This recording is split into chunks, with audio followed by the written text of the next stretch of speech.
Ladies and gentlemen, welcome to another episode of World Discussion with Agent Smith. Today is July the 18th, Sunday, 5:31 p.m. Pacific time, and I'm about to jump in the channel with our esteemed friend, Agent Smith. Hello? Hello? Hello? Hey, how are you? Good, how are you? I'm doing all right. Just taking some time to rapidly try to organize some of these notes.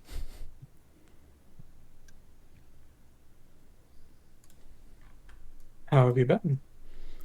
Pretty good. It's been a fairly steady as she goes kind of trip. I had a breakthrough conversation with a friend in taking care of your joints, specifically the Achilles for me is kind of a weak point because I had an injury a while back, and he talked about getting range of motion and how to stretch that, how to warm up properly. For my lifestyle as a streamer, I don't have to get up and move around very much, so I sit a lot. My physiology is fine, like I'm in pretty good shape, but I don't get any of that warm up or that in between sitting and exerting yourself heavily. So a lot of times I'll have kind of strain, and it feels really tight when I run because I don't have any of that middle ground between exercising really hard and sitting in a chair. So he was recommending standing up for about 30 minutes before I go run. Man, I can put my desk in standing mode. So I go from sitting for a bit, then I stand, and then I go for my run.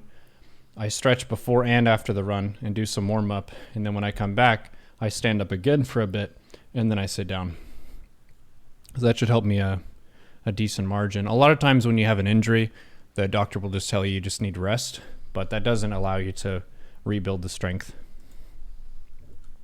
So that's pretty exciting. I also got some different tools and devices like a foam roller and then some lacrosse balls that I can use to get more blood flow and mobility to that system.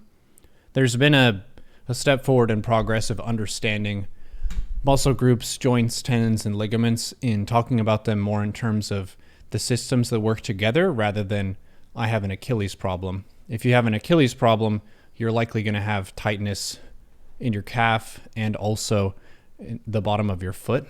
That whole area is kind of all working together to achieve walking and running. So if you have an issue in one part, it's best to try to increase the function of the whole system rather than just targeting the one thing. Interesting. So you don't just focus on the heel. Mm-hmm. Yeah, well, this injury was from when I was about 22. So it's had more than enough time to heal if you were just to, like, not use it as a form of healing. So as I don't use it, I'm not in pain normally just walking around. And then if I go for a run, say once a week, it's basically fine. But if I run twice a week or 3 times a week, I can feel more tightness.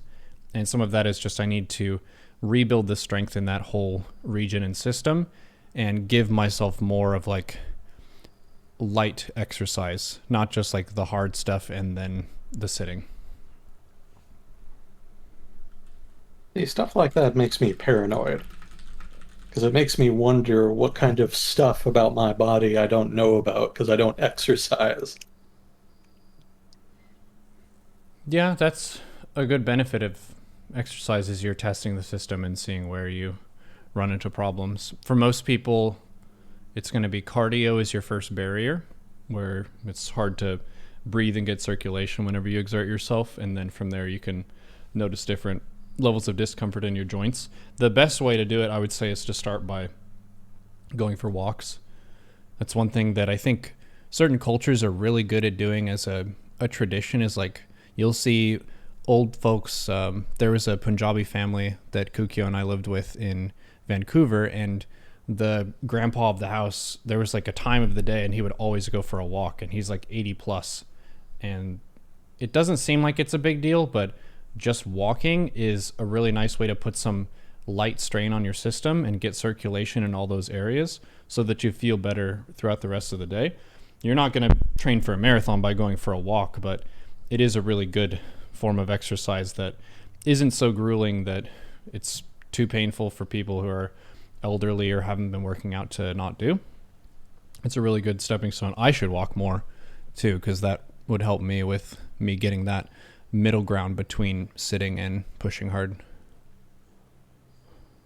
So yeah, you don't have to like jump into CrossFit or P90X or something crazy. You could just go for a walk. Yeah, I need to. It's part of my endless to-do list. I'm no stranger to these. Oh. So did you have fun this week? What did you do? We had a guild meeting yesterday. Well, not a guild meeting in the sense that we're covering business, but 6 people from our WoW guild were meeting in the same place in downtown Seattle. We met at a pub. We got some pizza and beer. It's a really good time. It feels kind of surreal to see lots of people maskless now, and it's comfy and fine. In the Pacific Northwest, we were very strict about it. So I guess if you're in a more right-leaning state, I think a lot of people took the masks off a lot sooner. But even in Seattle up here, they've said that for people who are vaccinated, you can go maskless. It's fine. I still carry mine with me in the case that there's an area that requires it, but most people inside and outside of establishments are not using them now.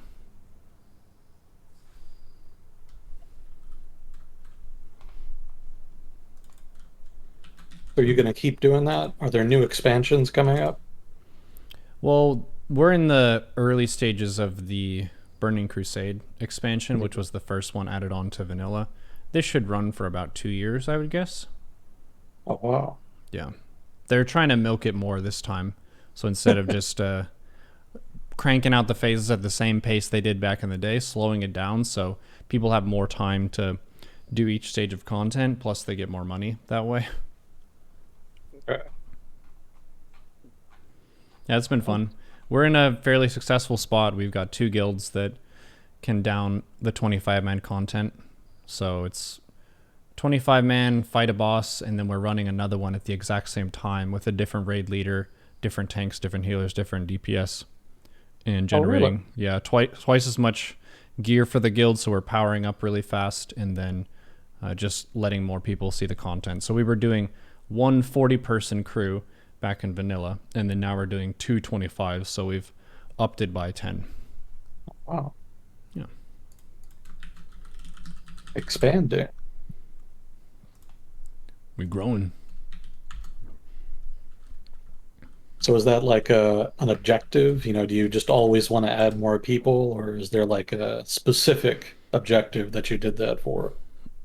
Well, the question was, are we going to shrink or are we going to grow? Because you can't stay at 40 without having 15 people who are mad that they can't play. Because if you go from a 40-person max size to a 25, then you've got 15 people out in the cold who can't do the content.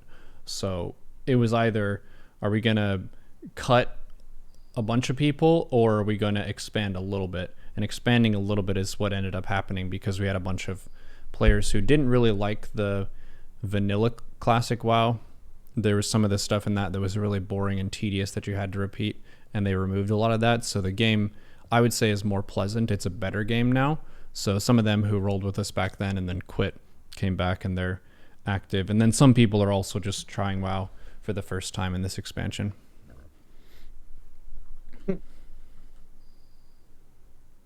Well, I'm sure those 15 people are very grateful. Yeah.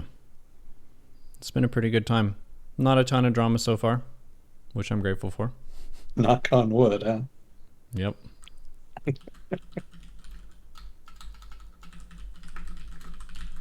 Well, I can't say there'd be some trying to round 2, because we had a bunch of it last time. I think we had to go for a little bit less time than usual. We got a lot of feedback on that on YouTube. Yeah. One thing that I found kind of amusing is when are you gonna like bash Democrats kind of a thing. I think that might have been a reference to me talking about January 6th. So I don't usually think about things in those terms of like, okay, well, since we said this thing and there were Trump supporters there, then now we need to find something bad about something the Democrats did. I'm not thinking about American citizens as either you're a Republican or you're a Democrat, you're with us or you're against us. A lot of people who I know, they don't identify as a Democrat, even if they might be left leaning. They're a person and they might end up voting for a Democrat, but they're not like, as an identity, I wake up a Democrat in the morning or I wake up a Republican in the morning. Some people do have that mindset where they're that loyal, they're part of that team, and that kind of mindset works for them. For me, you have a lot of people who are pretty apathetic in the middle as well, and they don't really give a crap. Maybe they dislike both parties, so I would challenge people to try to just see the situations for how they are, rather than trying to put people into one or the other bin. Yeah, it kind of came out of left field for me. I wasn't exactly sure what we'd talked about that sparked it, but I guess maybe you're right. Maybe it was just the January 6th stuff. Yeah, but I didn't even think that that was like Republican bashing because it's not like Republicans as a collective were there. That was Yeah. a set of a few thousand people. And then you've got people who maybe voted Republican. Most of them weren't there at the Capitol. So I feel like that's unfair to the Republicans who didn't commit felonies. Yeah, exactly. Yeah. Look, I wasn't bashing Republicans at all. I was just calling out felons. There's a difference. Yeah, that was kind of my take on it too. Mm-hmm. But I think most people were pretty focused on the content, Mm-hmm. which was interesting. So it was only a half-length episode, but we ended up with maybe 4 or 5 times the normal feedback. Mm-hmm. Pretty interesting. I do want to give them a shout out for giving me kind of a chance to explain myself, and they said, okay, fair enough, kind of at the end when I explain what I just talked about of I see Americans more so as citizens rather than as Republicans and Democrats, and if it seemed unfair, I wasn't trying to like dogpile and bash Republicans. They referenced something about a time when Democrats were complaining about no masks in Texas, and then they flew away from Texas and took a picture without their masks on or something. So it Oh, was yeah, that's right. it was a thing, but the scale of the things compared with breaking into the Capitol building, those aren't quite on the same level to me, so I wouldn't consider them equally newsworthy. Yeah. But just to level with everyone, Republicans have done dumb stuff in the past and they will do dumb stuff in the future. Democrats have also done dumb stuff in the past and they will do dumb stuff in the future.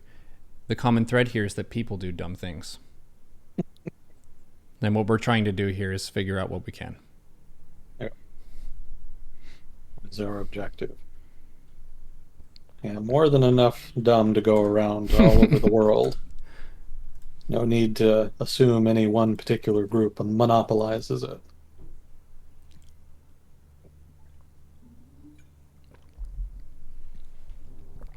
Well, is there anything in particular you wanted to start with today?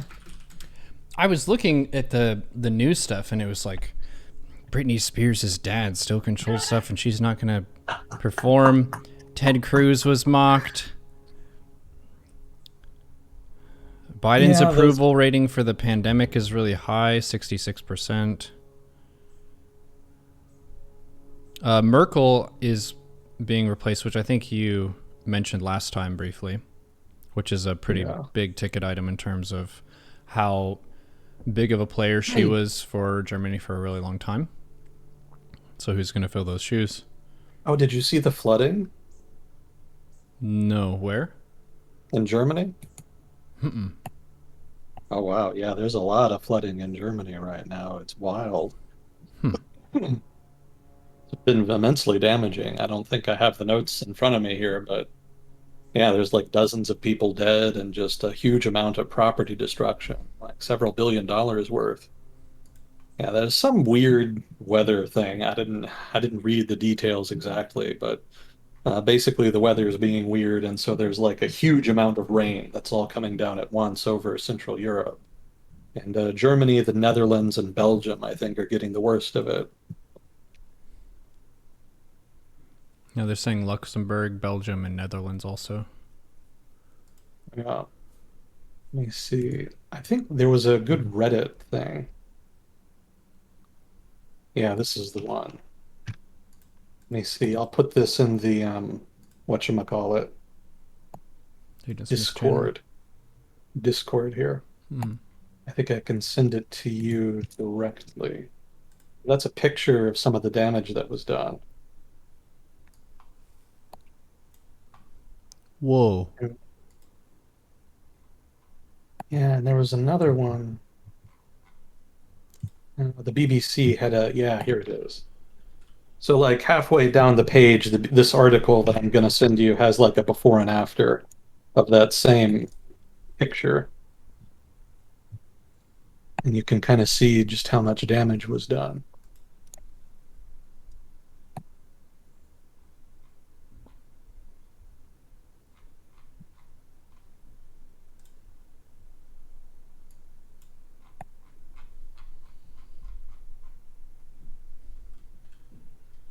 I don't know if this has sound to it. Oh no, not the video. It's under that. It's like a little interactive infographic type thing.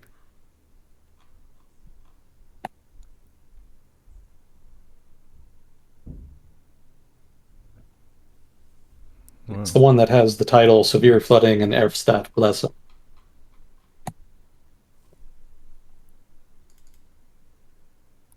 Maybe you sent the wrong link.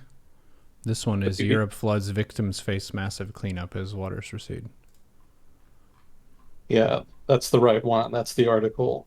Oh, okay. So the video that you clicked on, under that, there's a picture, and then under that, it's the before and after. Hmm.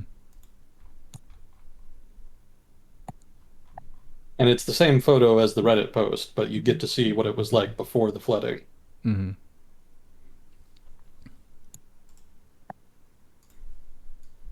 I might open this incognito. I think my ad blocker is blocking it. Right. Yeah, that wouldn't surprise me. It probably thinks it's trying to sell you something.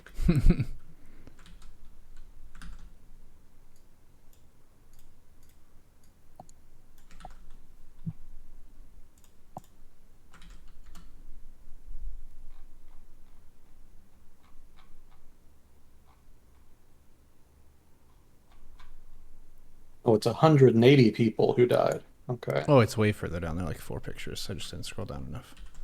Drag button to see the damage in the German town. Oh, that's cool. You can swipe it to the side and it shows it. So this was a nice little, looks like a sports field and a track next to some other big field. Yeah. Yeah, that's the one. Wow. Oh, and that building's pretty scuffed up too.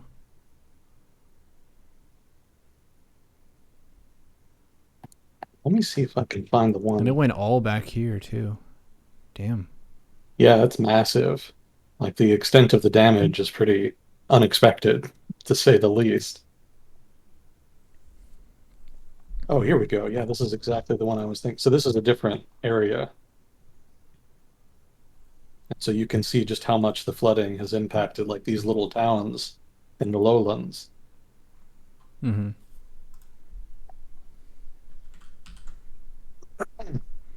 Nice green, happy town.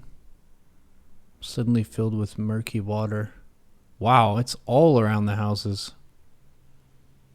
Yeah. That's a lot. And is this, I'm guessing because it's like hitting development and stuff, this is totally unexpected and hasn't happened before. I don't remember hearing about anything this substantial since like the early 1990s. You know, there was apparently like a big flood at that time, but I don't know if it was in like the Rhine drainage basin. Mm-hmm. You know, I would have to kind of ask any Germans we have listening, or maybe anybody who's lived in Germany, just how unexpected this was, because I'm sure there's been flooding in the region, and I'm sure the German government tries to prepare for it. You know, just like in the United States, we have the Army Corps of Engineers, and they have all these dikes and berms and whatnot that are designed to keep the Mississippi from flooding. So Mm-hmm. I'm sure there's an equivalent in Germany. So my question would be whether or not there was some kind of failure of that system in Germany, or whether they just didn't adequately prepare for something this big. Mm-hmm. You know, either would be possible. So I'm just not sure about that.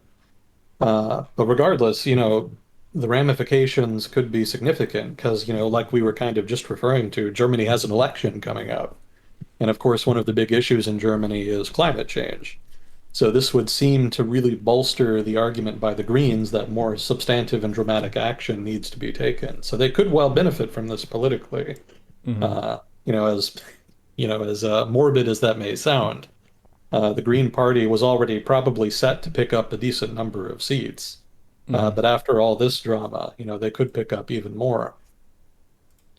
It's unclear right now just what the political ramifications will actually be because nobody's done any polling yet to see, just what kind of change there is, or at least none that I'm aware of. But there could be an impact there. It was already going to be a relatively close election. We already know who's going to succeed Angela Merkel in as the leader of the Conservative Party, the CDU. That's going to be Armin Laschet. I'm not sure how to pronounce his name, but he's set to be the guy who kind of basically will become prime minister if the Conservatives win. And then the SPD, I can't remember who the SPD candidate was, but they weren't looking too good in terms of their ability to get support.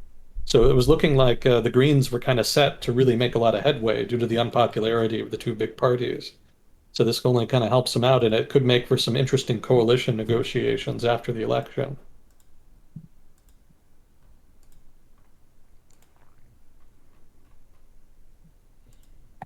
Yeah, that's the drama in Germany right now. There's just a lot of unexpected human suffering happening in the core of Europe. Yeah, with the strange and unprecedented problem. We had our own ones over here in the US with the super cold in Texas and the super hot in the Pacific Northwest. I think everybody's been having them lately. Not necessarily in the past few months per se, but I remember late last year there was a huge amount of flooding in East Asia, just like a historic amount, Mm-hmm. to the point where even the Chinese government had to kind of comfort people that no, the Three Gorges Dam is not going to fail. That's just how insecure people were, given just how much flooding there was. So there seems to be more dramatic weather occurring, in the past year and change. It'll be interesting to see if it keeps up.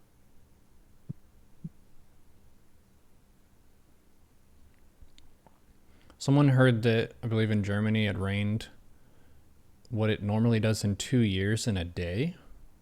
Oh wow. That would explain the flooding. Yeah. I think there's also some high profile droughts in other parts of the world. And the monsoon rains have been acting funky in India for a while. Mm-hmm. Well, I guess I should say South Asia, not just India. But yeah, that's that's your weather report with John Smith. Yeah.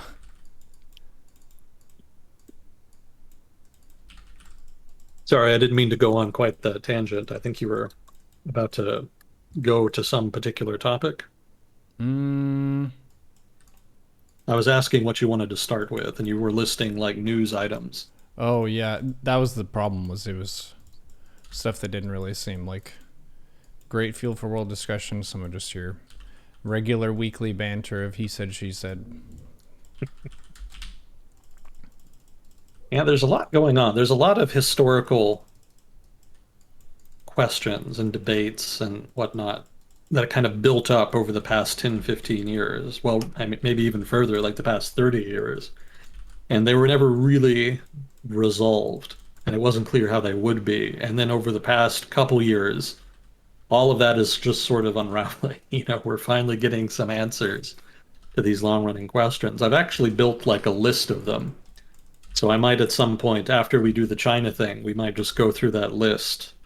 Could be a good way to update people who maybe were familiar with foreign policy stuff maybe 5, 10 years ago, but maybe haven't kept up with it. So that could be a good update for those people. Mm-hmm. But yeah, it's just been like 2019 was kind of a slow news year, and then 2020 was all COVID, and now it's just a machine gun of stuff happening. All of this policy making and international events, and there's just everything is happening all at the same time, and it's hard to keep track of all of it. Hmm. It's pretty interesting. I think 2021 has the potential to be a landmark year in the history of many countries, just because there are so many issues, that are being tackled now that people had kind of been kicking the can down the road on. Hmm. Just so many things people were delaying action on that they knew they would have to deal with sooner or later, but they didn't want to. And now, fate has kind of forced a lot of hands. So we're Hmm. seeing a lot of attempts now to deal with some of these issues. 2021, the year that the world paid for its procrastination. Yeah. We've put off dealing with emissions and climate change for a very long time. We've denied the issue for a very long time, and this year, there are a bunch of signs that maybe we've gone a little bit too far. Oh, yeah. And it's not even just climate, I mean, there's a lot of structural economic changes that have really required policy addressing that have not been addressed. So now there's a big push, in particular in the United States, to try to do something about that. There's a big question as far as not only in the United States, but around the world, as far as like how foreign policy should be set, given the rise of China and given sort of the unpredictability of the United States, as well as just the general changes happening around the world economically and in climate and in other areas. So, how do you adjust and create and build a good foreign policy in the 21st century? That's been an open question for a long time, pretty much since the end of the Cold War. And now we're kind of seeing some traction there. It's not entirely clear yet, but there are some pretty strong leading indicators that we have now that suggest the direction that states are going to go. So we could actually paint possibly a relatively accurate picture of what world politics will look like 10, 20 years from now. So that's all stuff we can get to kind of after the China stuff that we're doing right now. But I think that would be pretty interesting for people. Before we jump into China, there was someone in the chat who was asking about what's going on in Cuba. Yeah, actually, just speaking in general about world events, not just Cuba, there's a whole gaggle of major protests that have broken out in just a handful of countries, pretty much, but they've been pretty large and dramatic. Cuba obviously is one of them. I think somebody in chat even asked about Cuba last time. Mm-hmm. I didn't even know it was happening the last time we did this because I don't think news about it kind of was published until like a couple hours until we went live last week. So it was news to me hearing about it in chat. I didn't read about it until after we finished. So yeah, there were major protests in Cuba against the government. So I can talk about that. But I would also mention before we do that, there's also been major protests in South Africa and Eswatini. Uh, those have to do with basically politics. In Eswatini's case, it has to do with the absolute monarch, and in South Africa's case, it had to do with the conviction of a powerful politician, Jacob Zuma. So that created some waves. It's not entirely clear just how responsible Zuma is for the protests that broke out. That's still a matter of debate, but they've certainly been hugely disruptive to the point where there's actually been reports of food shortages in some of the afflicted areas. So there's very significant happenings there in southern Africa. But there's also some other smaller protests in places like Algeria and whatnot. But and I can't go into too much detail on that. But yeah, Cuba, for those who want to kind of get into that, I haven't organized all of the notes here, but basically, the problem is that the standard of living has fallen precipitously over the past year and change, and that has to do largely with COVID. It kind of surprised me a little because I would have thought that Cuba, with a really strong centralized government, would have been in a pretty good position to handle COVID. Kind of like with China, right? The Chinese government has basically just absolute authority. So they can force people to observe quarantine and other such measures to a degree that, more open societies can't really match, which gave the Chinese an advantage in dealing with the virus. So I kind of figured Cuba would probably have something similar. But what I didn't take account of is that Cuba has to import a lot more of its medical equipment than China does. China produced, most of the world's masks and other PPE and whatnot. Actually, it's not. It's PPP, isn't it? Not PPE. But regardless, whatever it is, Cuba has to import that stuff, and they have to import a lot of the ingredients for vaccines, and they have to import a lot of medical equipment of one sort or another. So That was a big weakness for them because they have to pay for that stuff with foreign capital, with foreign currency. And they get their foreign currency mainly through two industries. One is tourism, and the other is sugar. And both of those were impacted by COVID. More so tourism, obviously, because people weren't traveling. But the price of sugar also fell tremendously, just because of the global economic downturn that COVID caused. So, having lost most of the foreign currency that they were getting from their two major industries, they basically had a currency crisis. They couldn't afford to import all of the stuff that they needed, not only medical equipment even, but also just basic necessities, food and other consumer goods that they had kind of been importing before.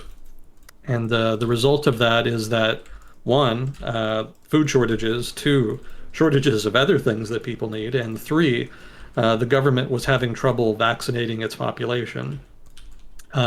That's also interesting because another reason that I thought that Cuba was doing relatively well is that they were actually developing their own vaccines. Cuba's healthcare sector is kind of relatively developed given the state of its economy. They do pretty well.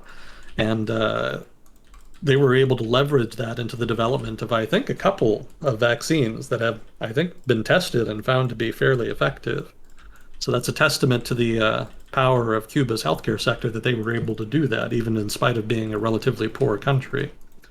But even so, the vaccination program has been lagging, and COVID cases have been on the rise in the past year. Well, not past year, but the past 6 months. They've been getting out of control, and the government has kind of been struggling to respond. And so it's kind of reached a tipping point now where enough people are upset enough about the state of affairs that they've kind of come out against the government. Now, it's not all, it's not specifically to do with the general economic decline. I'm kind of giving the groundwork. I think the specific protest that sparked the broader protests had to do with electricity outages. Apparently it started there was a protest in and around Havana or something, and it was in protest against the electricity being cut. And that made it onto the internet, which a lot of Cubans have access to now. The Cuban government introduced some reforms a couple years ago and allowed limited access to the internet. And the result now is that news and word of the protests that happened outside of Havana spread very quickly, and there were other protests that sparked up afterwards. So part of this has to do with, opening up the internet a little bit as well. That's another factor. A third factor here is that the Cuban government, and we've actually talked about this off and on for the past couple of years, the Cuban government has been trying to liberalize the Cuban economy. And they're not doing it very quickly. They're very much taking their time and trying to be patient with it. But it is happening. They have been liberalizing things. They've been allowing people to own their own businesses, or at least a larger share of their own businesses, and expanding the scope of businesses that private entrepreneurs are allowed to partake in. One of the problems with that liberalization is, one of the things they started doing is selling things in dollars.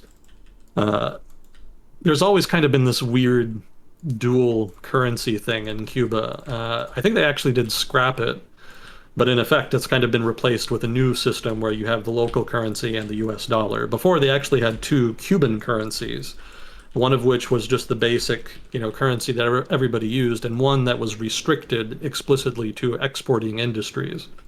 And they did that so that they could try to hoard foreign currency from those exporting industries. They didn't want the dollars and euros and whatnot kind of filtering their way into individual pockets. They wanted to make sure that state-owned enterprises got all of that. So they scrapped that as part of a currency reform a few years ago. And on the one hand, that helped open up the economy, since it meant that people had more access to foreign currency, and they had more access to stores that sold stuff that was bought with foreign currency, basically imported goods, which previously hadn't really been readily available to people. And on the one hand, that improved the economy and competitiveness, but the downside is that in general stuff got more expensive. And that was kind of workable before COVID, but now with the collapse of the tourism industry and the sugar export industry, now they're really hurting for foreign exchange, to the point where all those expensive foreign imports have become prohibitively expensive. owing to the decline in the value of Cuba's currency. So you can kind of think of the current protests as being not just to do with standard of living, but also to do with greater access to the internet and with economic reforms kind of colliding with an unfortunately timed international pandemic. So the result is kind of a confluence of factors that have resulted in mass discontent. And unfortunately for the Cuban government, they may or may not be able to handle that. Their first instinct, like a lot of authoritarian governments, was to blame outsiders. And then they also tried to rally their supporters, which they still refer to as revolutionaries for some reason. I can't, you can't really call yourself a revolutionary when you're the establishment. The Cuban government has been around long enough that it's not really a revolutionary government But at it's this a point. good sounding word. We want to call ourselves that. Yeah, I mean, certainly there's no shortage of people in the United States who like to still think of the US as being revolutionary in some regards. So I can understand like why they do it. But it is a little funny after like 50 years that this authoritarian one-party state is still trying to pretend like it's some kind of underdog. But that's how they've been handling it, although I think they did come out and admit that they hadn't handled things particularly well. I think eventually they did concede that. So it seems like they're going to at least pretend to go along with the protesters. But we'll see whether or not that amounts to anything substantive. I don't know that the Cuban government will fall or liberalize politically. That doesn't seem like it's going to happen. Kind of feels like a stretch. But who's to say? It just kind of depends on where the protests go and how big they get and what the protesters demand. Like we saw in Hong Kong, protesting in the context of a communist authoritarian political system doesn't leave a lot of room for success. It's a pretty high risk endeavor. And Hong Kong got off relatively light, considering what the party could have done. I don't know that Cuba's government is going to be more conciliatory. But yeah, that's a quick notes version of events in Cuba, kind of off the top of my head. We'll see where it goes, but for now, it's not entirely unprecedented, but certainly surprising show of public discontent. From what I read, the last time there were protests in Cuba this big was in the early 90s. And that was during a similar period of economic discord that was caused by the collapse of the Soviet Union. It probably won't surprise you to hear that the Soviets subsidized Cuba's economy to the tune of several $billions in aid every year through much of the Cold War. So when the Cubans were cut off from that, there was a pretty sharp economic recession. And they really struggled to deal with the fallout from that in the 1990s, to the point where there was an immense amount of shortages of one sort or another. So they were able to pull out of that over time, but I think it's kind of telling that it was economic problems that sparked those protests in the early 90s, just like they are now.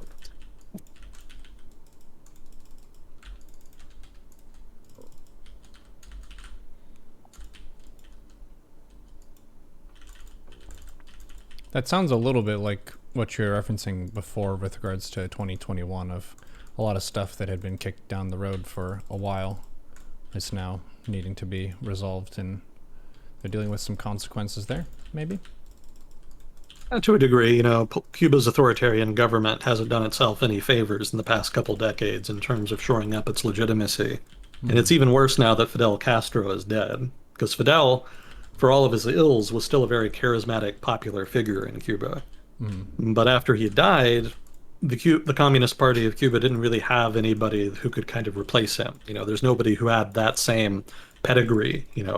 Castro, again, however you want to criticize him, was still a revolutionary. He did fight to overthrow the government and risk his life and, do all that sort of romantic revolutionary type stuff. So that makes him a lot more appealing a figure than some bureaucrat who kind of rose through the ranks of the Communist Youth League and kind of got his ticket punched in all the right jobs and is now just sort of top of the party by dint of personal connections. That's not as sexy a pedigree as revolutionary.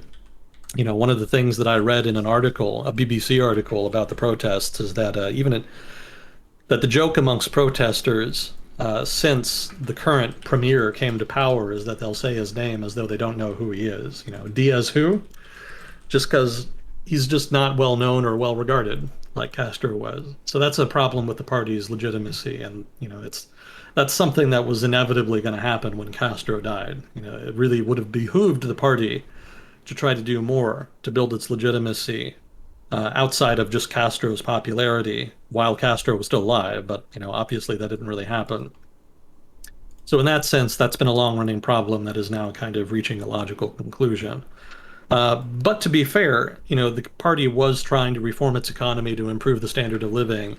And it's really kind of that more than anything that's kind of put them in a spot. Because if the economy were still protected, that is to say, if there were still protectionist measures in place, if they still had the dual currency system, their economy would not be doing as well as it was before COVID. But on the other hand, they would not have been as vulnerable to the currency shock that they're experiencing right now. And the party probably would have been better off in that case, at least in terms of popularity.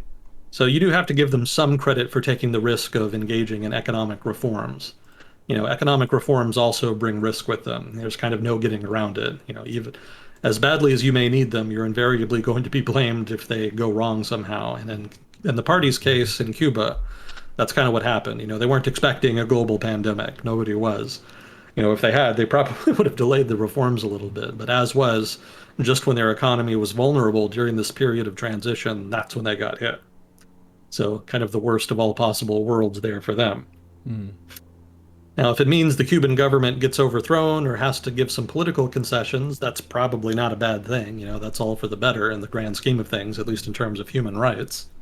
But it's not entirely clear whether or not that's going to happen either. So, we'll see. But yeah, I don't know that the economic side of things is where the long-term problem is manifesting now. I think more it's a problem of legitimacy in that regard. That's more the long-term problem that they're experiencing here. The economic stuff is more of a short-term problem, stemming from a policy change they made just a few years ago.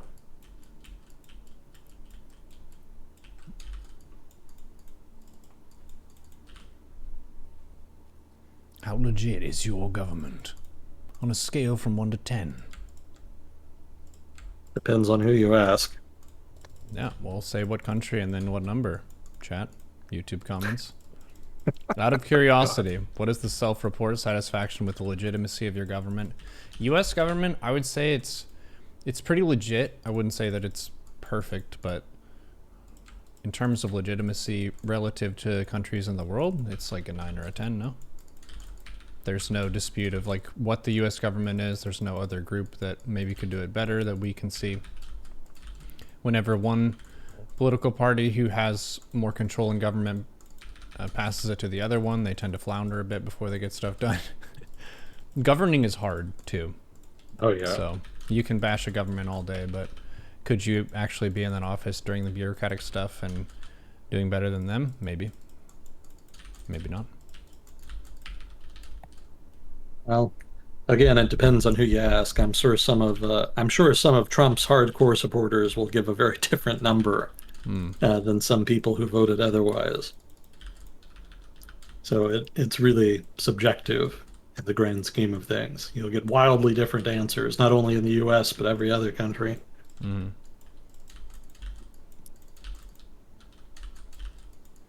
Have you been following this Lebanon stuff at all? No. What happened? Yeah, Lebanon. Well, we've talked about it before. We talked about how Lebanon's economy was just collapsing, basically.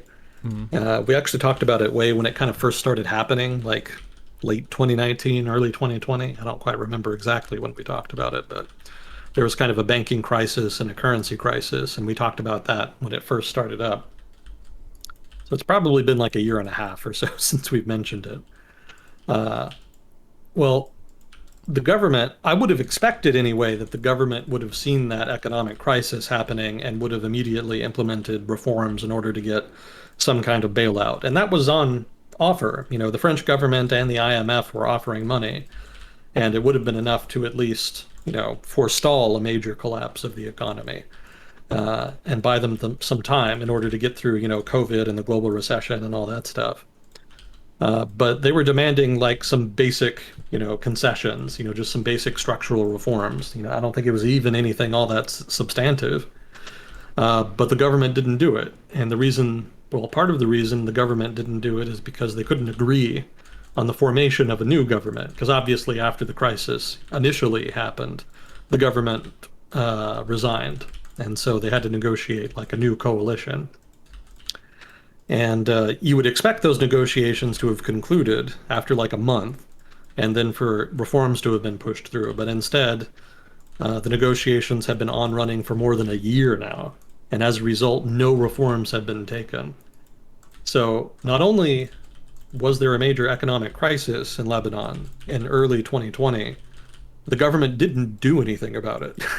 Like, really, they just didn't do anything about it. And so it's just been getting worse ever since. It's just one of the weirder policy case studies I've seen.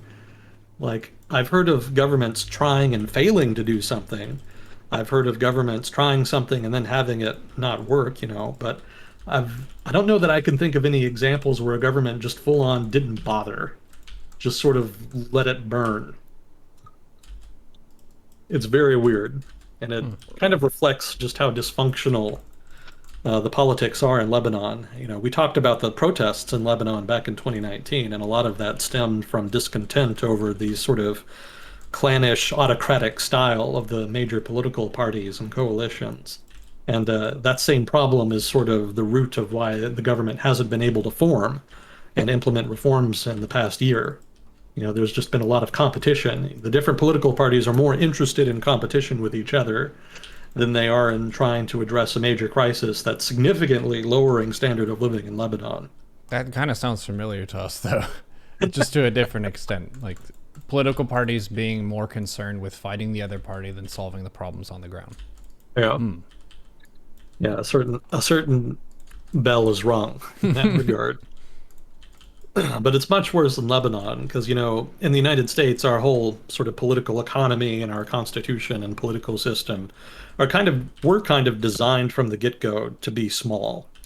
And so things can kind of operate without too much state activity because it is more dependent on civil society and the private sector and, institutions like that. But they don't have that in Lebanon. In Lebanon, the state is much more important to the economy and to providing social services than the state in the United States. So when the state doesn't deal with a crisis in Lebanon, that's a big deal, much more so than in the United States, because there's not really any other institution that can really deal with crises. So it's just hamstrung them completely. I've got some items just kind of listing how bad it is. There was a bank that was raided by angry patrons because the banks had to restrict access to savings. A lot of people have savings in foreign currency in Lebanon. And specifically because, they were worried that the Lebanese currency, would devalue or collapse, as the case may be. But because the government needed to ensure access to foreign currency for certain key sectors of the economy, the government basically leaned on banks to restrict access to foreign currency. And that meant restricting access to bank accounts. So a lot of people have basically been cut off from their savings in Lebanon, unable to kind of get their money out and, maybe pay for a ticket out of Lebanon or kind of buy things outside Lebanon, etc. It's really restricted the ability of people to deal with a crisis that they had otherwise prepared for. And so in this case, a bunch of angry patrons that were angry about these restrictions raided a bank and demanded that they be allowed access to their accounts. And I think it actually worked. From what I remember, I think they did actually kind of force them to give them their money. But the fact that a bank was successfully raided kind of illustrates how bad things are. The price of medicine is really expensive because a lot of it is imported, so with the currency devaluing, anything that's imported gets way more expensive. So the price of prescriptions is very high. Some local healthcare companies have run out of medicine needed to treat things like cancer and heart disease. Some pharmacies have had to close their doors. I think oh no, that's what it was. Some pharmacies shut up on Friday in protest of the shortages. So they didn't have to close per se, but they were angry at shortages, and so they protested by closing their doors temporarily. And let's see. So another problem is that fuel is a lot more expensive because they have to import a lot of that. And that's a problem because a lot of the water treatment plants are dependent on fuel in order, well, not water treatment plants, but electricity plants. Is that what it was? No. Pumping stations are powered by diesel fuel, and they have to import the diesel fuel, and that's much more expensive. There we go. And so, because there's shortages of diesel fuel, the pumping stations are failing, and so now there's water shortages in addition to the other shortages. And then the power grid also, for the same reason, they also depend on imported fuel. So the power grid has been failing for lack of electricity. And so private generators are the main source of power now. But power generators, from what I read, power generators, the individual private power generators, they're also having trouble because they need diesel in order to generate power. And that, again, is very expensive. So, even that is getting to be a problem. Let's see. And then the military also, anything related with the government is also short of money because tax revenue obviously has collapsed. So the military has resorted to providing helicopter rides to try to generate cash. Like as a fun thing. You want a helicopter ride? Yeah. All right, Yeah. $40. And then there's been significant food inflation as well because a lot of that is imported in Lebanon. When you say food inflation, you mean price of food inflation, not Yes. like the bananas are suddenly huge. The former, not the latter. Let's see. So fuel shortages, obviously. So there's long gas lines to get gas for people's cars. Some traffic lights aren't working. I assume that has to do with the power shortages. Let's see. And I think that's all I had for like standard of living stuff. The rest of this stuff is politics stuff. Oh, here we go. A 15-minute flight on one of the Army's helicopters costs $150, which is almost 4 times the monthly wage at the informal market rate. So hard times in Lebanon. That's why you don't mess around with currency crises. If you're in charge of a government and your economy is having a currency crisis, please do something about it. Don't sit on your hands for a year.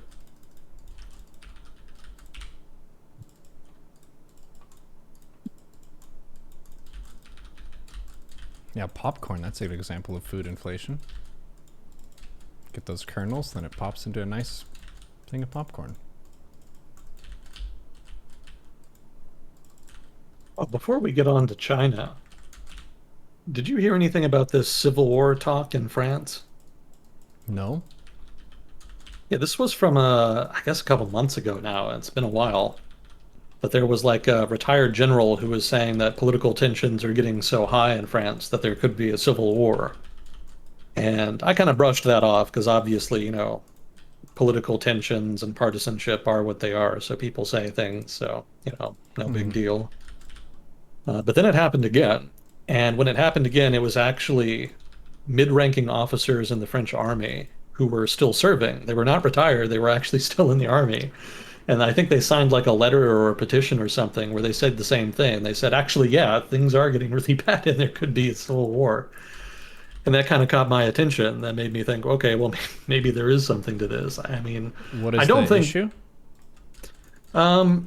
in general, partisanship and political tensions are running high in France and have been for a while. That just has to do with like problems with the economy and tensions over things like terrorism and, just the sort of the usual rigmarole of political discourse.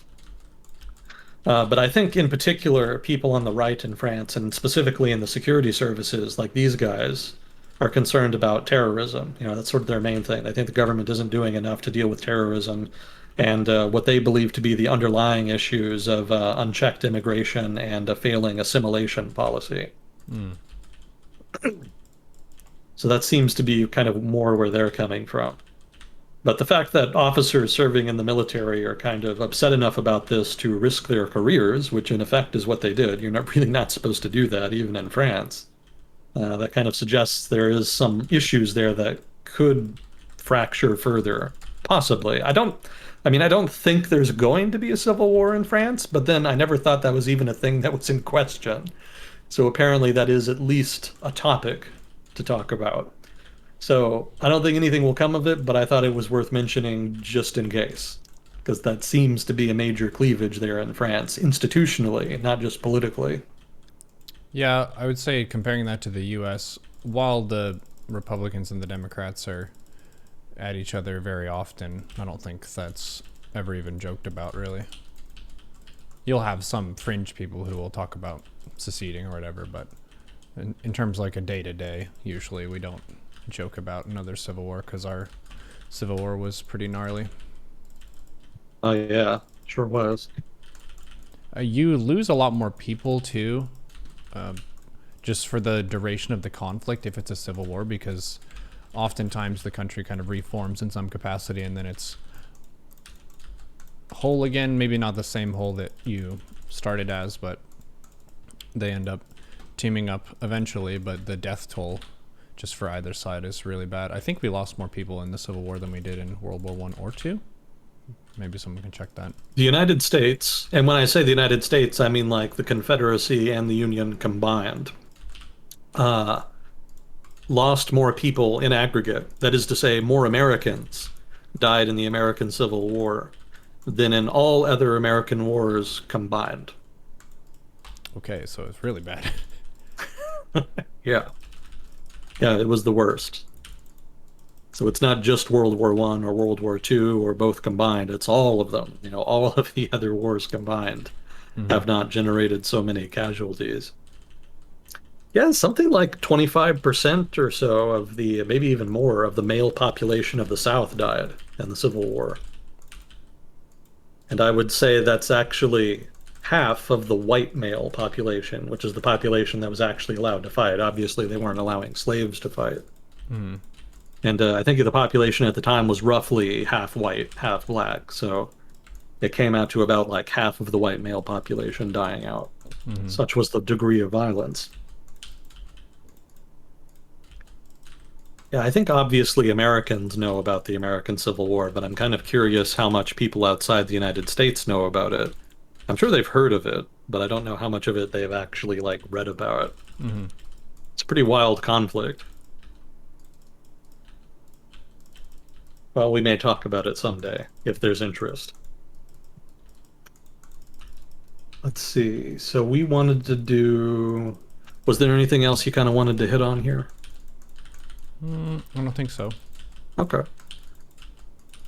So we can jump into part 2 of our little thing on China. I'm not even sure what to call it. I mean, again, these are basically just notes I've taken from articles I've read over the past year, and really talk about China a whole lot over the past year because there was a lot of other stuff happening, obviously.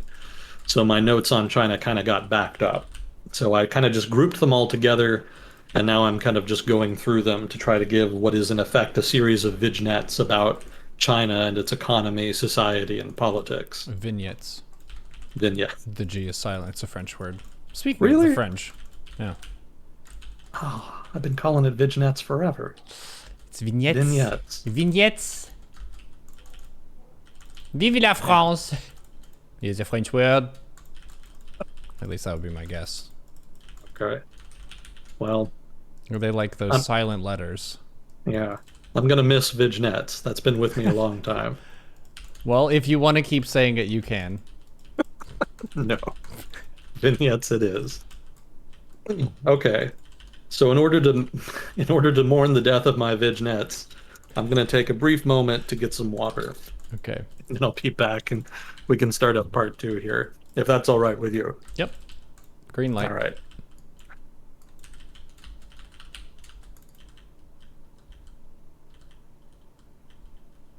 You called the hypotenuse hypotenuse. That's not too bad. I've heard worse.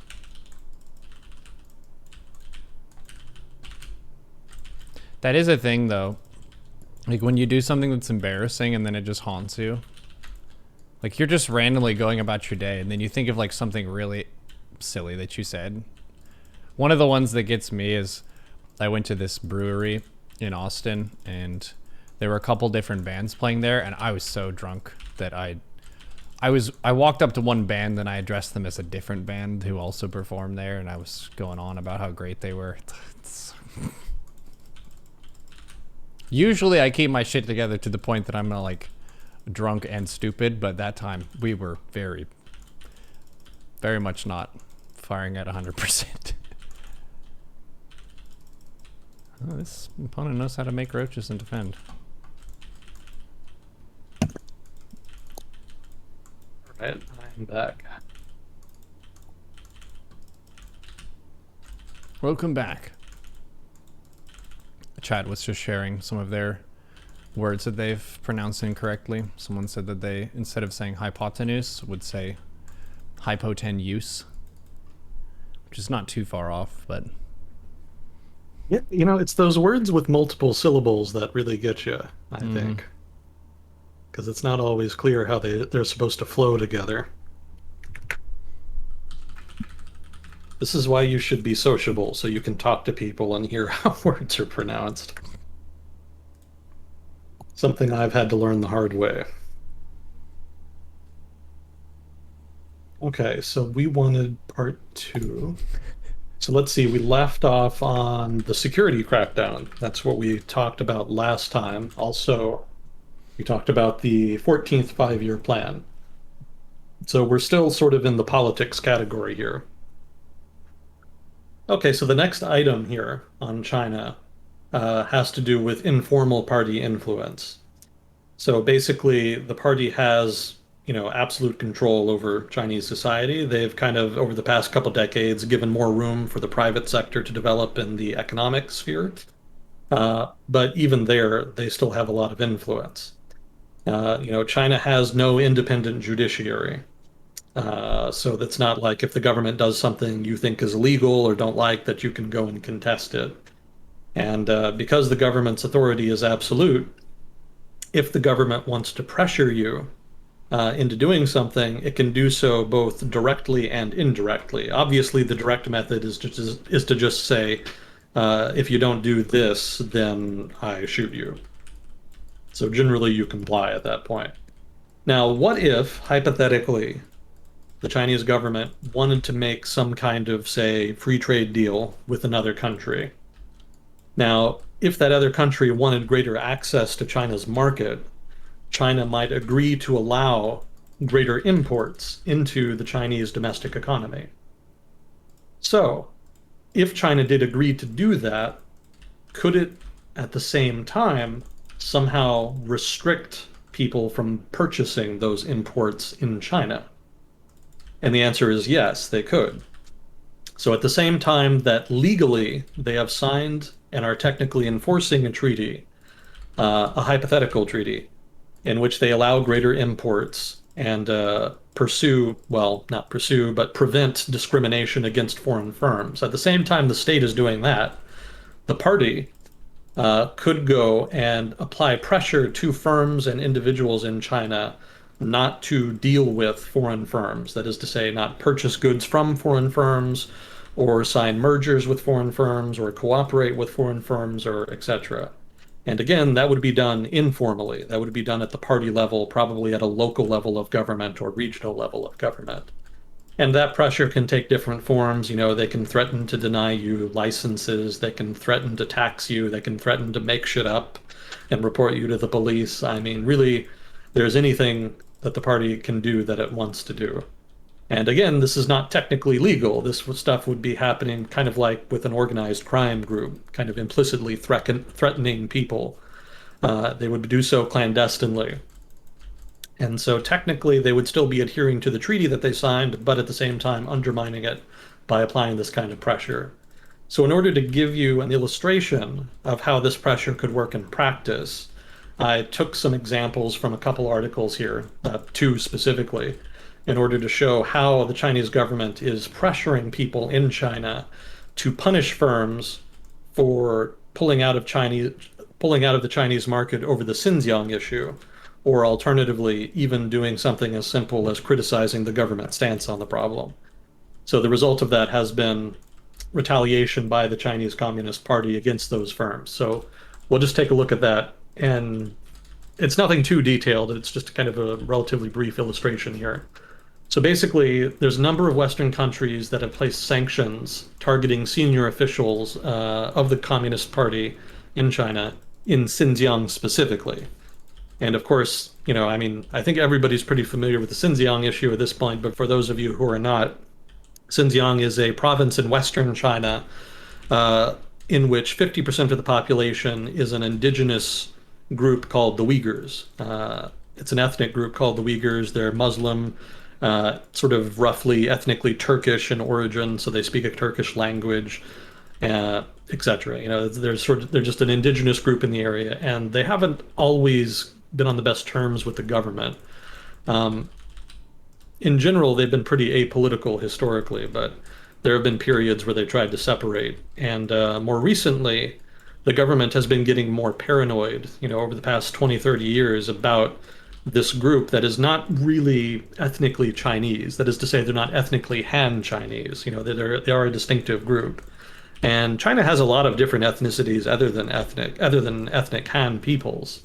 But there's, of course, a couple well-known ones that have been more restive historically. The Uyghurs are one of them. Of course, the Tibetans are the other major one. Now, for a long time, the Chinese government kind of waffled between taking a hard line on indigenous groups and taking a softer, more conciliatory line. You know, in the 1980s and 90s, they kind of took their foot off the pedal a little bit, so to speak. You know, they were a little less restrictive. But in the aughts, there was a series of incidents involving Uyghurs committing terrorist attacks. Generally, these were car rammings, knife attacks, things like that. And after that, the government got a little concerned. And so there was a consensus in the party that was met in which the party agreed that it needed to take greater action, not only to deal with prominent issues in Xinjiang that were of concern to Uyghurs, but also to do more to assimilate the Uyghur population of Xinjiang. And, you know, being an authoritarian one party state, the solution was correspondingly intrusive, shall we say. So, without going into all of the details, you know, again, there's lots of news articles and literature on just what exactly the party has been doing.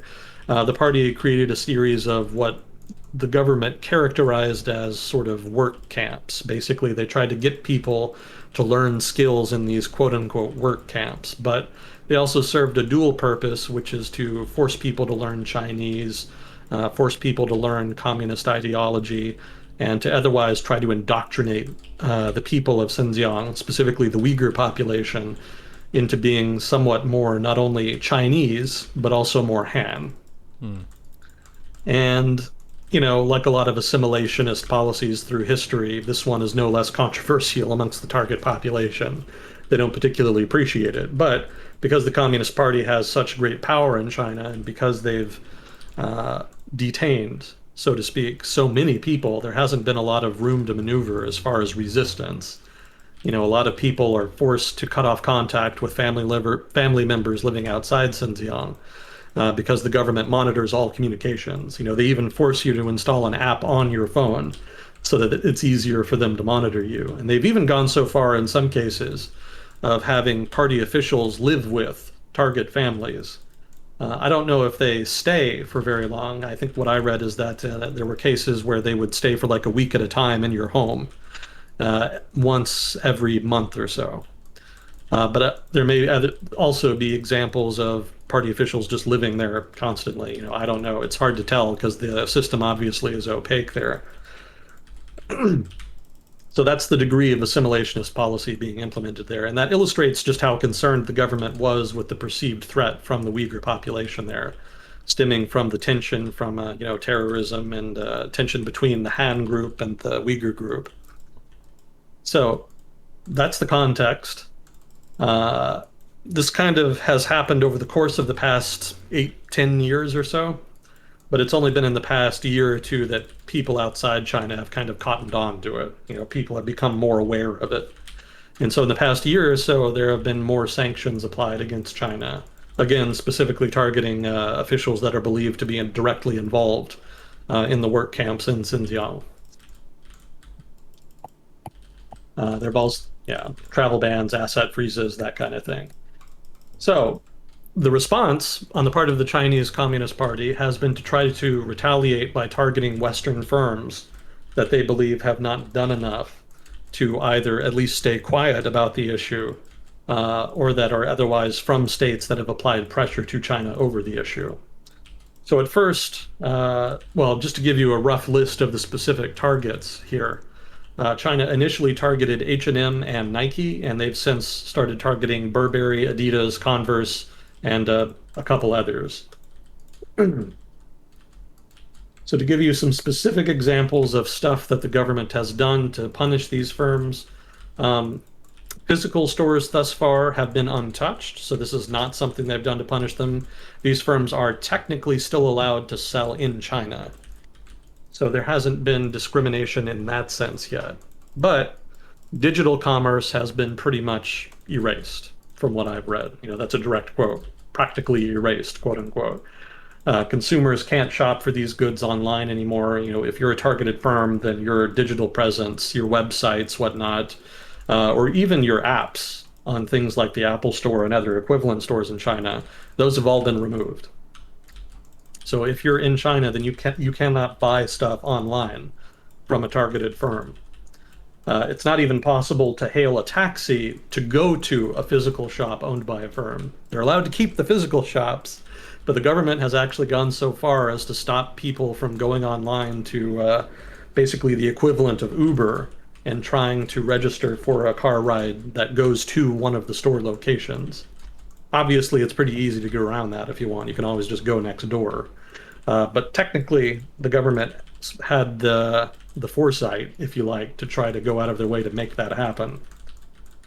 So digital commerce has been explicitly targeted. There's also been boycotts that have been encouraged, quote unquote, by the government. Part of that has been done in the state media. Obviously, state media outlets rather, toe the party line. So when the party wants a boycott, the state media make sure to push that narrative. So state media has been on record for a while now pushing for boycotts of brands associated with the quote unquote Better Cotton initiative. And this is a nonprofit group that this is another direct quote, a nonprofit group that promotes sustainable cotton production, end quote. So obviously they're not too excited about the reports of slavery in Xinjiang.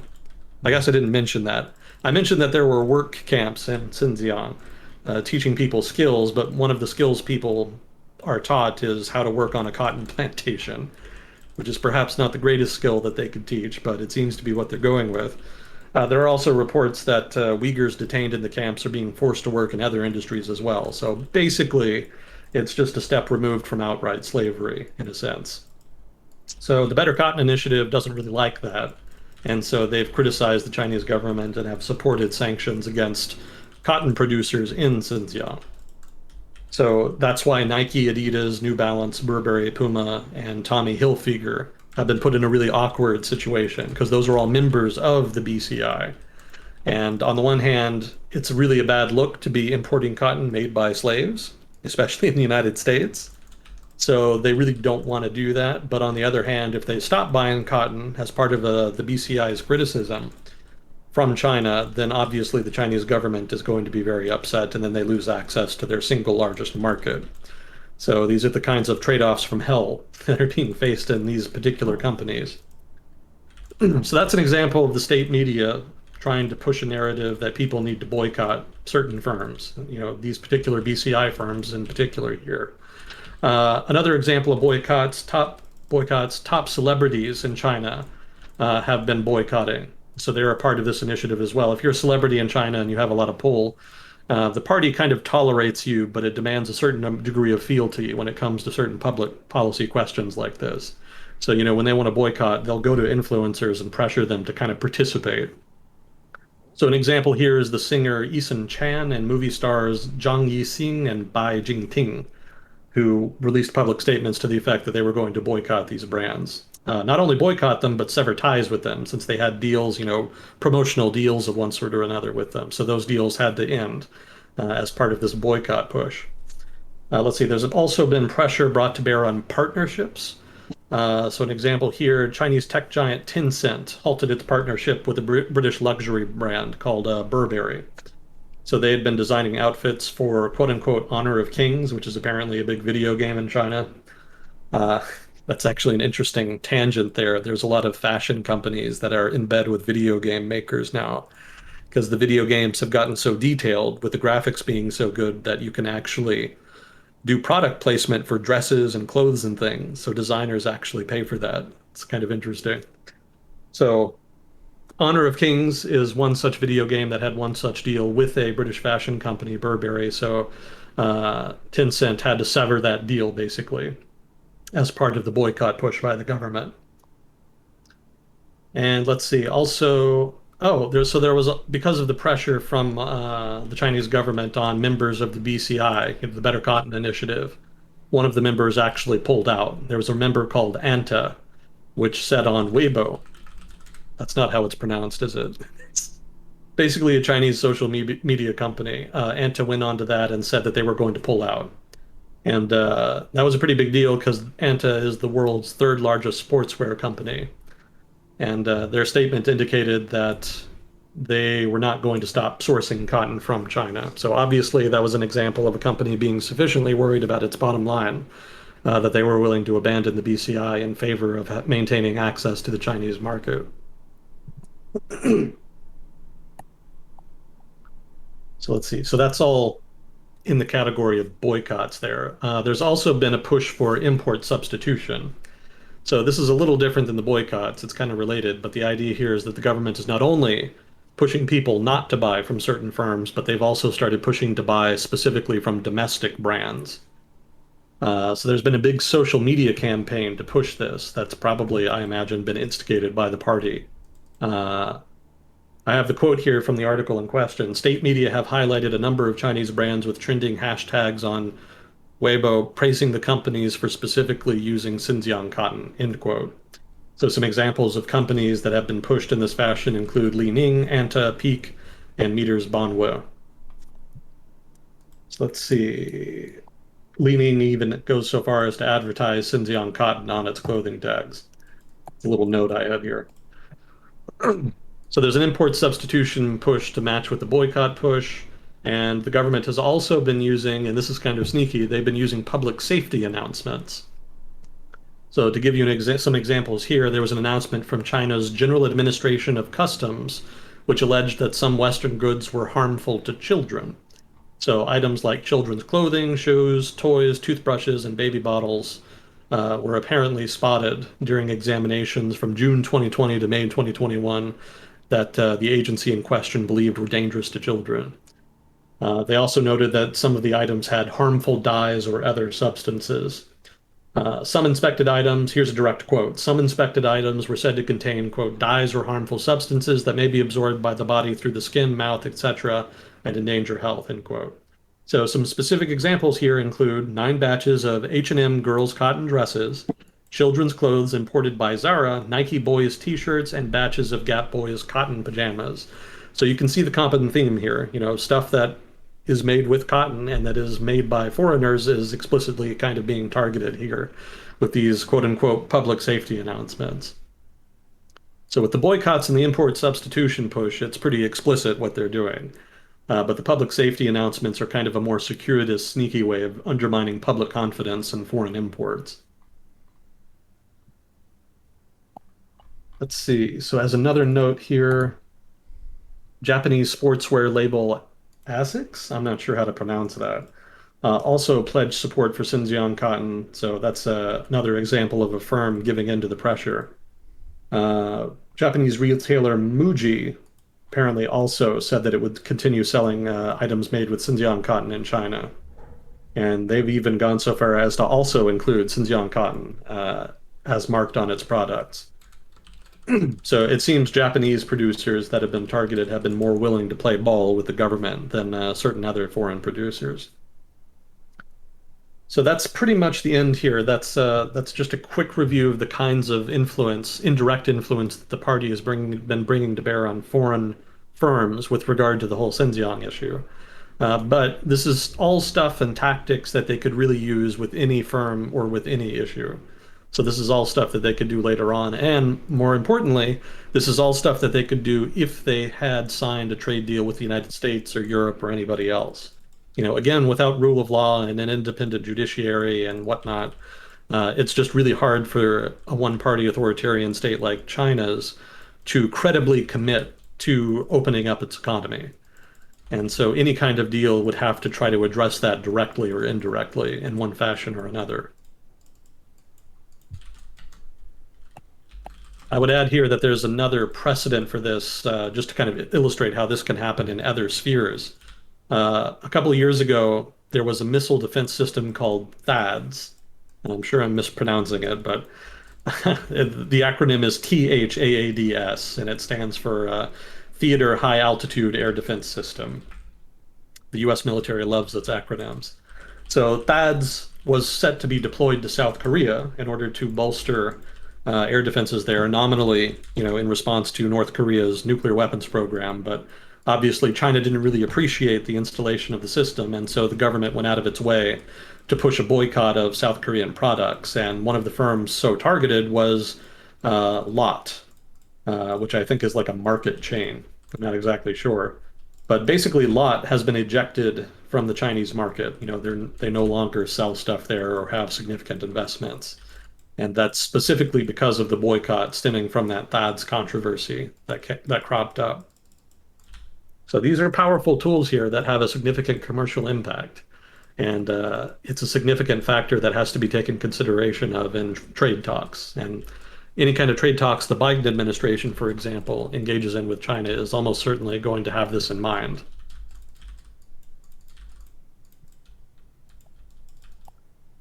Okay, are we doing okay on time? Affirmative. I just sent Affirmative. you a map that Moss tagged you in on Twitter that Oh, had cool. it was comparing which countries trade more with China versus the United States by time period. So more people are trading with China now relative to in the past compared to the US Oh, yeah. by a good bit. Oh, yeah. A lot of that is Chinese consumption. A lot of countries are exporting more to China. South America, they sell lots of natural resources like oil and soy, I think. I think in Brazil's case in particular, it's soy, soybeans and whatnot. Mhm. And then in Africa, it's pretty similar, oil and whatnot. I would be interested to see if the numbers here would change in this infographic if you removed oil, because Mhm. oil probably takes up a pretty decent chunk in a lot of cases.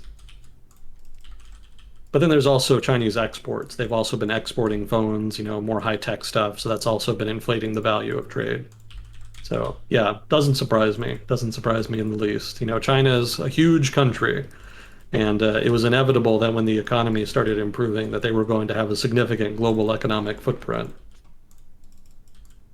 I saw some people commenting in the thread that the population aging as it is and the size of the younger demographic compared to the older demographic will perhaps have some problems and or ramifications for them if they don't make their economy a lot more technology based.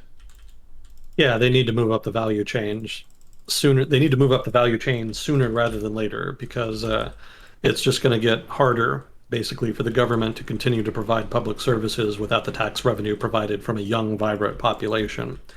As is the younger workers who are the ones generating most of the tax revenue. Their population is shrinking relative to the people that need government services, older folks in particular. So that could put a lot of stress on government finances. It could also be that they just don't bother spending money on old people and they just kind of push the pressure onto individuals, which could provoke some problems as far as government legitimacy. But at the same time, it's not as though the Chinese Communist Party has not been proven able in previous incidents where people have tried to turn on it of dealing with such pressure. So I don't know that it's necessarily going to be too big a problem in the long run politically, but it's definitely going to be a problem economically. Demographics are a major factor determining economic growth. So as the Chinese young population of young people starts to slow, that's going to put a drag on economic growth. But if they manage it well, it could turn out okay. I mean, we've talked before about how having a shrinking population is not necessarily a bad thing. If you have high human capital and high GDP per capita. So long as China can improve its GDP per capita, population shrinkage isn't necessarily going to be too big of a problem. Mm-hmm. But that's kind of conjecture on my part. It's anybody's guess as to whether or not they'll actually pull that off. It's certainly something that they need to worry about. They're going to have to address it one way or the other. Whether they want to boost population in order to try to stem the economic decline from demographic decline, or if they want to try to adjust the economy and double down on trying to move up the value chain so that there are more high paying jobs in China that generate more tax revenues such that they don't have to worry too much about an economic crunch that affects standard of living. GDP won't grow as fast, but the standard of living will still increase. And that's really what the party needs, more so than just higher GDP. But yeah, thank you for the graph. That's neat. Things have changed a lot over the past 20 years. This graph is Agent Smith rated neat out of 10. It is indeed. Okay, let's see. So we're doing okay on time, and we finished the boycott section. Okay, so the next thing I wanted to talk about here was China's anti-poverty campaign. And this is something that they've been doing for the past 10 years or so. And it was kind of started up more, it wasn't necessarily the idea of Xi Jinping to do this. This was just more this was more a manifestation of the party's concern with corruption and a lack of regional equality. We talked last time about how there's a lot of regional disparities in economic growth in China. So the party obviously is very sensitive to that because the party believes correctly that a lot of its legitimacy stems from the degree to which standard of living has improved in China over the past couple decades. So if some people are not growing as fast as others or feel that they're being left out, that could be a problem politically for them. So around 2010 or so, the party started really thinking about a mass mobilization anti-poverty campaign in order to try to assuage any potential political tension that could come from regional inequality or from ongoing rural poverty.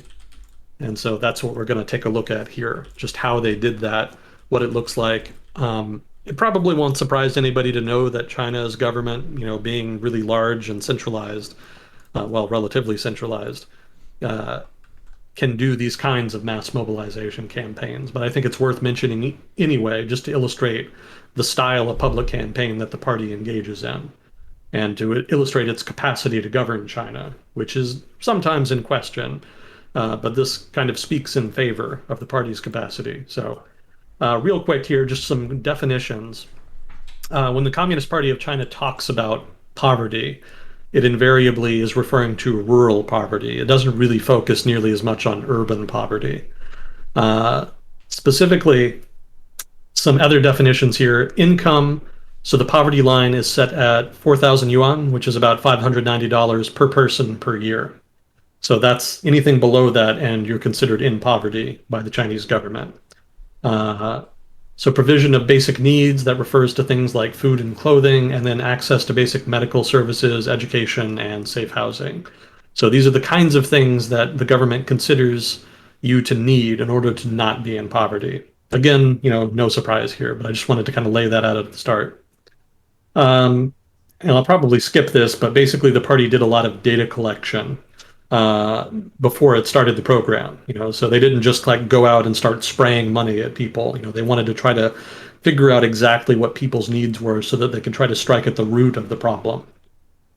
So they did a big survey here. I guess I will do this. So they did a big survey in which they dispatched over 775,000 officials all over China to survey all rural households. Specifically, they were surveying key metrics of poverty in order to determine who qualified as quote unquote impoverished. So huge program there just by itself. So a case study here of exactly kind of what this survey looked like at the ground level.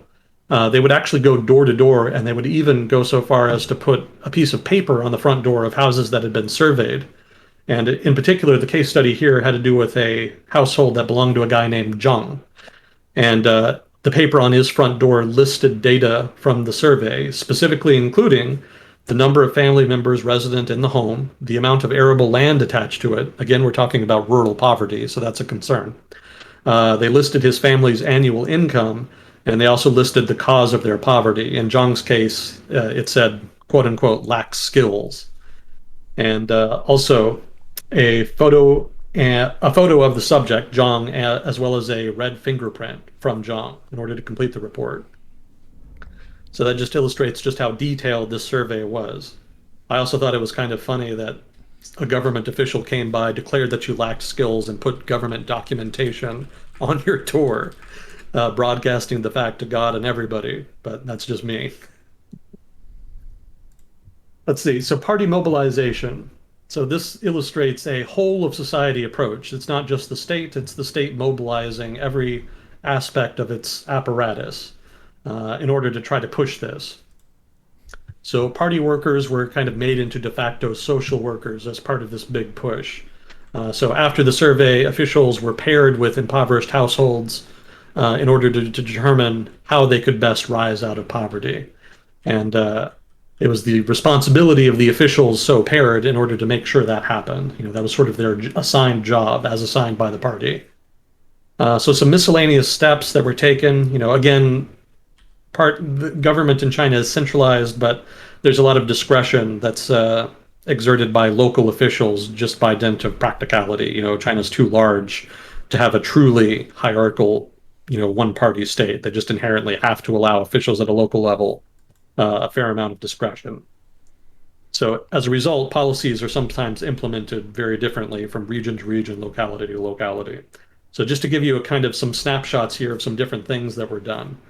There was urban marketing for rural products. So urban residents were given, I'll just quote the article here, quote, urban residents were gifted cooking oil and leveraged personal networks to sell rural farmers' produce, end quote.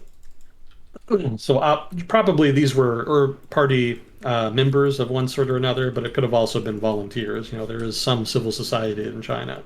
So basically there was a volunteer effort to try to advertise for rural goods in order to provide more income to people living in impoverished rural areas. There was also an effort by some wealthy cities to quote unquote adopt poor areas. So Shanghai, for example, adopted entire poor regions such as Yunnan, a particular case in point. And adoption doesn't necessarily mean a whole lot. Basically, it just means they give some resources and cooperate in terms of expertise and policy. But I wanted to include that example to illustrate that also city governments were involved in the program, despite not being the target of the program. Let's see, mass mobilization of government workers. So these are not, obviously, if you're a government worker, you're a party member, but some party members are not necessarily part of the government per se. There are a lot of people who are just party members, but then have jobs and lives outside of the state. So in addition to mobilizing party members who were just volunteers, quote unquote volunteers, there was also a mobilization of party members who were explicitly working for the state apparatus. So in this case, the party tapped anyone within the state system who was available to work on this. So that included, just to give some examples, civil servants, teachers, employees of state-owned enterprises, and apparently even tax auditors. I'm not sure what they had them do, but apparently they were involved. So no shock that the state mobilized state workers to go and help with the anti-poverty campaign, but I just wanted to illustrate the scope here.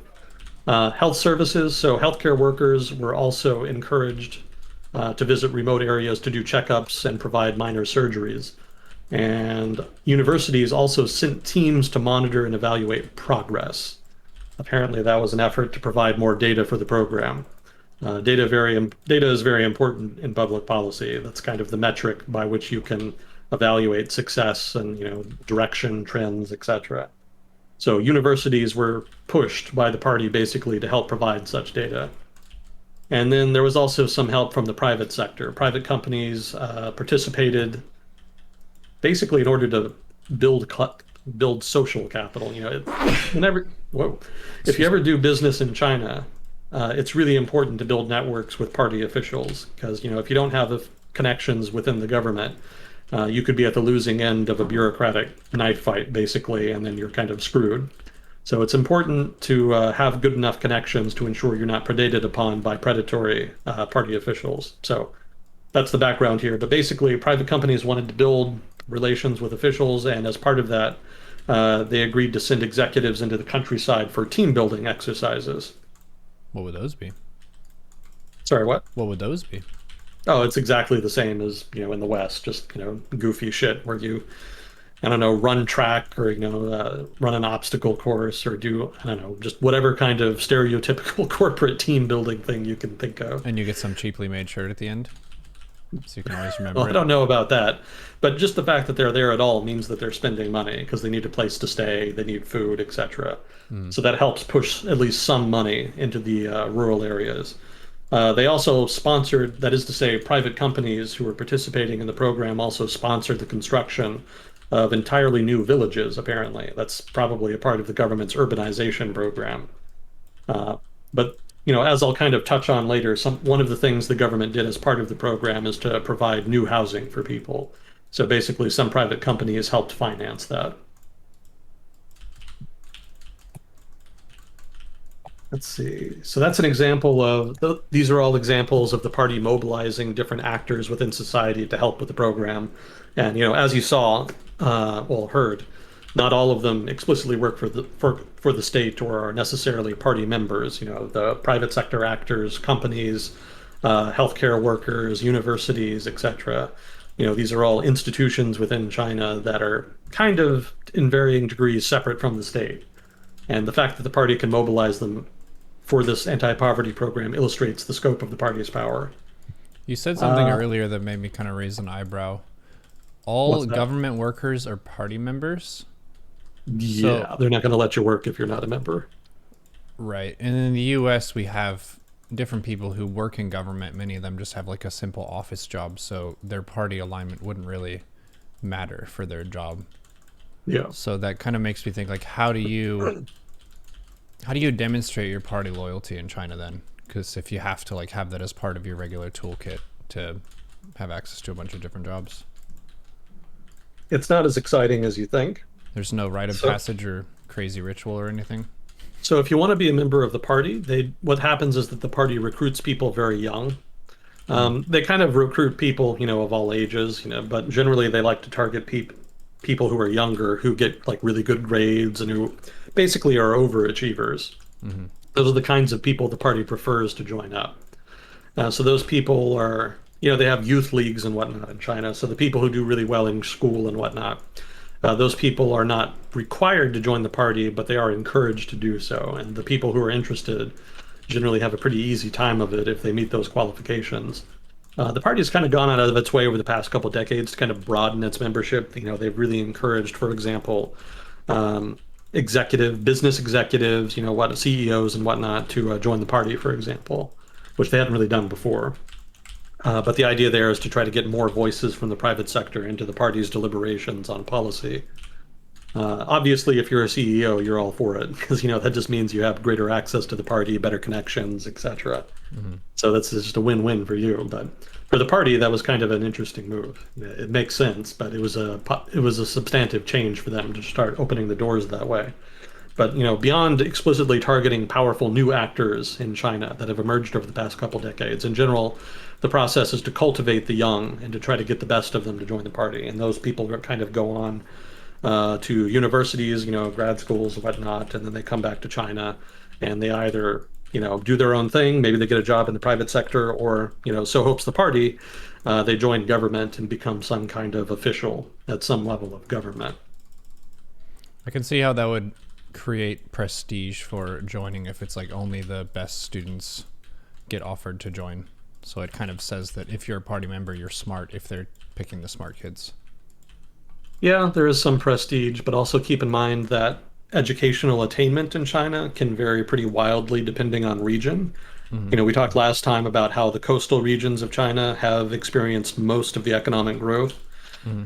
You see that manifest in terms of education too. They have more money to spend on education, so people can afford better tutors for their kids. They can afford to go to private schools, et cetera, et cetera. So in general, educational attainment is a little better on the coasts now in China relative to the more rural interior regions.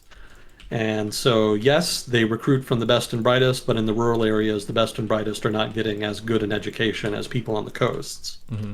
So some of those people are pretty much literate and have basic math skills, basic primary school skills, and not a whole lot else. So it kind of depends on where you're from, as far as how highly qualified a candidate for the party you are. But of course, the party wants to recruit from all over China. They don't want it to just be one region. That would create its own problems. So they kind of are flexible on that point. Hmm. But yes, you're right. In general, it is relatively prestigious. Although that is subjective. What is considered prestigious in China, just like anywhere else, is subjective, and there are people who don't really care. There are plenty of students who are very smart and could easily join the party who actually just don't because they don't really care about politics, or they don't really care about, the perks of being in the party, or maybe they just prefer a private sector career track. I actually talked to a grad student in the US who was a member of the party. And, I asked her, what that involved, what do you have to do do you have to do anything to basically maintain your membership? What do they, I was kind of fishing for an answer like, does the party require you to do anything while you're in the United States? But I kind of danced around it and just kind of asked her, does the party really require anything of you? And she said, not really. The only thing that they really require you to do is that you have to write an essay once a week. And I said, really? And she said, yeah, it's kind of a pain in the ass. You don't really want to do it. And it doesn't really have to be anything substantive. It just kind of takes time. And from what she told me, a lot of people will actually just drop out of the party just because they don't want to deal with that.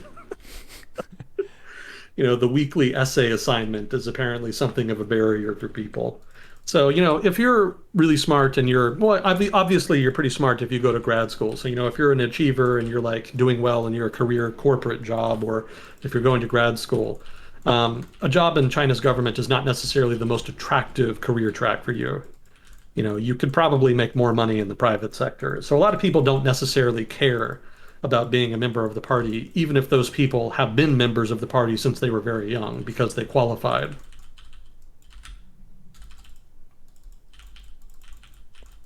Interesting. I did not know this. They could call themselves the essay party then. Might as well. Well, I mean, what other party in the world has that requirement? That's interesting. Well, I'm sure there are others. The thing is, it's a one-party state, and so the political culture in China, historically, but also especially under the communists, is very hierarchical. So, that's just kind of how they think. Mm-hmm. We need to decide who's loyal to the party and who's qualified. Let's have them write an essay. That's the kind of bureaucratic, centralized type of thinking that just sort of manifests in systems like that. Mm-hmm. It's not like in the US where we kind of have a similar system in a way as far as college admissions, because colleges, if you want to compete with people for a position to a prestigious college, you need extracurriculars. In China, the party requires essays. In America, colleges require extracurriculars. So you have to write like a kitschy essay describing the adversities you've faced, or how you've learned about yourself, or some of the experiences that you've learned from over the course of your life. And it's not really an exercise in enlightenment like it's supposed to be. It's more like, ticket punching. You need to have an experience that you can point to and write about. So you go and do the Peace Corps or whatever for a year, or you spend a summer doing charity work or whatever. You don't really have to care about it or even learn anything about it. You just need to do it so you can describe it in detail and make up some bullshit about how it inspired you. So the more experiences you have like that, generally the better an essay you can write and the more detailed you can get. And of course, in general, people who have, shall we say, more affluent backgrounds generally can afford that more than people who don't. Mm-hmm. Because your parents can afford to sign you up for more, exotic outings of one sort or another. It just kind of takes money and time to do more extracurriculars, in general. The cost varies depending on the extracurricular and where you live and, your parents. But in general, yeah, if you're more well off, you can get better extracurriculars. So in that sense, it's kind of similar to the party, in the sense that the party prefers to hire more qualified people. Generally, those qualified people are from better backgrounds. That's actually been true throughout China's history, by the way. That's just not a problem. That's not just a problem with the party. Should I go on a tangent, Neuro? Yes. Yes, okay. So, historically, China has had a reputation for having a professional civil service. This is something that goes back, thousands of years. And Westerners in particular have kind of respected China historically because of that. not so much in perhaps the past 100 years or so, but before that, sort of in early modern Europe, people were very impressed with the civil examination system in China. And it actually kind of became partly the inspiration for professional centralized bureaucracies in Europe in the early modern period. And I think the result of that, the legacy of that impressiveness, that sort of enamored attitude Europe had towards the Chinese civil examination system has been that people kind of assume that, for whatever evils have plagued China over its history, at least they had a relatively meritocratic civil service. And that's not entirely deserved, actually. And there are basically kind of two periods in which the civil service was administered, well, in which the civil service examination was administered a little differently. So the Qin dynasty was sort of the first dynasty to build a strong centralized government. And they were the first ones to build a professional civil service in China. And they did it not so much, it was not meritocratic. That's the short version here. Basically, at that period of time, China still had a lot of nobles. They actually did have something of a nobility, and it was largely hereditary. And these people pretty much dominated the service. They were pretty much shoo-ins for the service. It wasn't given to them automatically, but they were the only ones that could actually afford to take the exam and who could afford to teach their kids to learn all the stuff on the exam. Tutors cost money, basically, now as in ancient China. So it wasn't really meritocratic for like several centuries after the Qin dynasty, almost 1,000 years. And then the Tang dynasty came along and they reformed the civil service to make it relatively more meritocratic. But they still weren't really able to get around this problem of access. So by the Tang dynasty and the reforms therein, the nobility had kind of withered. They were still kind of around in name, but not really. The new important political actors in China, well, maybe not political actors per se, but the new ascendant class in China, if you like, were the merchants. And specifically, it was merchants in the southern lower, well, not southern, in the lower Yangtze, so that sort of the eastern Yangtze region. So this was an enormously wealthy region because a lot of the major goods that China exported actually originated there. Porcelain, which was a very enormously popular and valuable Chinese export, was mostly produced in a town in the Gan River Basin. I think it was like Pingdingxian, something like that. Pingdingshan. I don't quite remember the name of the town, but that one town produced an inordinately large proportion of China's porcelain. And that was in the lower Yangtze. Also, a lot of the silk that China exported was also grown in the lower Yangtze. And then a lot of the tea that China exported also was grown in the lower Yangtze, which is interesting because tea is grown all over China. It's not just the lower Yangtze. But for some reason, and I don't know enough about the subject to say why, but for some reason, the tea grown in the lower Yangtze ended up being the dominant type that was exported to the rest of the world. So all of these are very valuable trade goods, and so in turn, because they were globally competitive, the amount of wealth in the lower Yangtze was on a global scale. It was just probably one of, if not the richest region of the world for a very long time. So the result of that is that you end up with an enormously wealthy class of merchants that emerges in the lower Yangtze. And because these guys had so much money, they were able to afford the best tutors in China. And as a result, for a long time after the Tang Dynasty reforms of the civil examination service, the civil servants who populated China's civil service were dominated by people from the lower Yangtze. So technically, it was a meritocratic. It was more meritocratic than it had been before the Tang Dynasty, but access was not really equitable per se, as we would say now. It was dominated by the wealthy elite of China, and they disproportionately came from a single region in the lower Yangtze. Okay. So that's the tangent I wanted to go on. I just wanted to briefly describe why China's reputation for meritocratic civil servants, for a meritocratic civil service, has not really entirely been deserved, historically speaking. That's not to say that it was not way more professional than anybody else's civil service. They did a better job, at least on that count. But that was not entirely a high bar.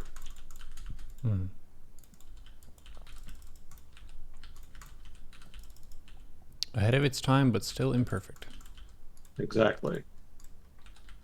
Okay, so that was a tangent. That doesn't have anything to do with the anti-poverty program. But you were talking about the party, so I somehow got onto U.S. universities. Anyway, I'll try not to confuse myself and get back to the anti-poverty program. Tangents are one of the things we're best at here in world discussion. Oh yeah, it's just about our favorite thing to do. So I illustrated party mobilization as part of the anti-poverty program, and I talked about data collection. So now, just quickly, I'll talk about government investment in infrastructure. So, like we talked about last time, investment in infrastructure is the party's favorite go-to economic tool. So no surprise that it's part of the anti-poverty program. So just to illustrate, I have a case study here taken from the articles that I read on the subject. The case study is from Yunnan province in southern China, which is very poor. And it was about 12 years ago that more than 40% of the rural population had no direct access to a paved road. Such was the poverty.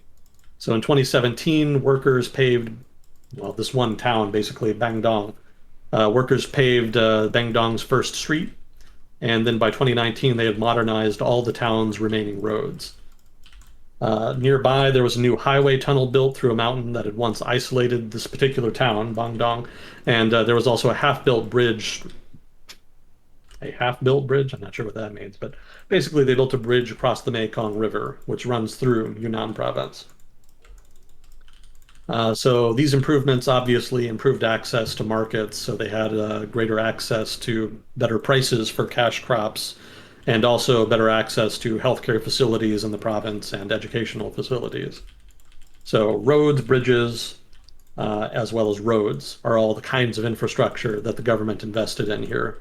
Obviously, the government invests in all these things in other contexts, but within the context of anti-poverty programs as well. So let's see. Same case study, actually, Bangdong. I wanted to also illustrate some of the other things that the government was doing here as part of the anti-poverty program. So one of them is housing assistance. I kind of mentioned that before. So because of stipends of up to $7,400, as well as low to no interest rate loans of another 50,000 yuan, a lot of households in the town were able to build new housing. So it's not just the government building the housing for them. In some cases, the government also financed, basically provided the financing necessary for people to build their own homes. So now the quote from the article is, quote, "New 2- and 3-story houses now stand where shabby earthen homes once stood along the village's one main road," end quote. There was also a lot of transfers. Families received quarterly payments to raise their income to the poverty level. That's kind of cheating, really, from a public policy standpoint. Really what you want is good, solid, endogenous economic growth that provides incomes from the private sector. But failing that, you can always just provide incomes to people directly via government stipends. Agricultural assistance. Let's see, local governments surveyed the soil quality, climate conditions, and elevation in order to determine suitable cash crops. That speaks for itself. That's a direct quote as well. So this effort provided farmers with, as part of this effort, farmers were provided with subsidies in order to transition away from just subsistence agriculture. If you don't know what subsistence agriculture is, that's basically where you grow enough food to live and, well, grow enough food to survive, and that's it. You don't grow any for export or for commercial activity or anything like that. So in order to move people away from that into something that would make them more income, the government basically tried to figure out what would grow best in a given particular area and to try to teach people and encourage people to grow that. Let's see. So also the government provided training. So weekend trainings were provided to local women on, specifically in this case study on Bangdong, weekend trainings were provided to local women on how to nanny and clean homes. In order to give them skills that they could use to get jobs in large cities. So let's see, other education. So the children of another Bangdong resident, a guy named Zongfu Zhang, were able to get free room and board at school. Kind of like I touched on earlier, sometimes you have to send your kids to live somewhere else in order to have educational opportunities. Not every small rural village in China has decent schools. So you can kind of send them where the schools are, so to speak. So as part of the anti-poverty program, children rather, who had to do that were given free room and board. And then also government provided health care. There was one person who fell down a mountainside after a road collapsed. He was given health care coverage and given access to hospital care, neither of which were available 5 years previous. So let's see. Okay, so those are some specific examples as to what the government and party have been doing to alleviate poverty. You can see just how extensive it is. So what about impact? So just how successful has the program been? Well, poverty is definitely lower, according to government numbers, and make of those what you will. But according to government numbers, there's been 33 counties across China which officially remain impoverished, which is down from 50% the last year. I think I took these notes in 2020, so a 50% reduction in impoverished counties in China from 2019 to 2020. And there's also been and this is more anecdotal, but there's also been a boost to government legitimacy. Rural residents apparently credit their new prosperity to the party. Xi has kind of made himself the face of the Chinese government, so it's very much him who gets credited for any successes from the anti-poverty program, as with pretty much anything else the government has been doing lately. So apparently, anecdotally, that's been somewhat effective in encouraging party support in some of these impoverished rural areas that have received more support. So have there been any problems with the anti-poverty campaign? Yes. So I've got a list of them here. Incomes are still relatively low. Like I mentioned, poverty is down, so there has been improvement. But poor people living in poor rural areas in China are still very poor. So I think actually from the premier himself, Li Keqiang, noted that 600 million Chinese still live on a monthly income of just 1,000 yuan, which is about 140 bucks. So that's still a pretty significant amount of poverty, and that's still going to be a significant drag on China's economic prospects. So the program has worked, but it's still got a lot of room to improve. Another problem here, and this is kind of part of the government's urbanization drive, which encompasses anti-poverty, but also is part of a program of economic development that they've been pushing. So this problem is forced relocation policies and corruption. So in some cases, anti-poverty and also economic development have been operationalized at a local level by just buying and basically forcing people to live in cities. And the idea there is that people in cities have higher incomes, so if you force people not to live in rural areas, then their incomes will be higher, which is terrible logic. You can see the epistemological problem there. But if you're a public official in a locality that's very poor and you don't think you're going to be able to develop enough economic growth in order to meet the demands that the party is heaping on you, you can always just cheat like this. You can just kind of move people into the cities and you can just send them some transfers or something to make it look like they're making more money, and then you can technically generate quote unquote economic growth in that fashion. So the problem with this, which technically could work if people, could find jobs in urban areas, is that they don't always find jobs in urban areas. A lot of these people are unskilled rural farmers who don't really have the chops to kind of survive in an urban economy. And so a lot of them just sort of end up lost. They don't have the necessary skill set. And they'll survive on transfers for a while, but they end up running out of money pretty quickly. And so it's creates a problem of urban poverty. So in a sense, you're just transferring the rural poverty to urban areas. I had a case study here. There was a village in Shandong province, which is a coastal province on the east. There was a bunch of villagers who were left homeless when local authorities demolished their old homes before new government-provided housing could be built, as a result of which they were just left homeless. And there was one guy who drank pesticide out of desperation and apparently died just weeks after the interview in question. That was from a national public radio report from Shandong province, apparently. So cases like that kind of illustrate the problem. It's not really about the people, it's more about officials meeting a state mandated anti-poverty program requirement. So they're not necessarily going about things in the most humane way always. Let's see, there's also just miscellaneous corruption, things like land grabs and shoddy construction. Land grabs we've talked about before. That's actually a tool of tax revenue for a lot of localities. And then shoddy construction just kind of speaks for itself. That's a problem everywhere, not just China. If you're a contractor and you have a fixed rate contract, you can make more profit if you cut corners and try to cut costs where you can, and the result is often a substandard product. So in China, they have that on a larger scale.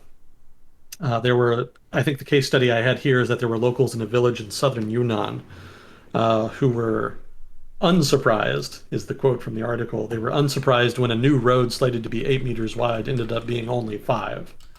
And that, of course, was a way of cutting costs on the road. Let's see, sustainability. Yeah, this kind of ties into the urban thing, the urban relocation thing I talked about earlier. It's not entirely clear if the people who have been given these transfers and benefits and stuff will be able to maintain the improvement in quality of life.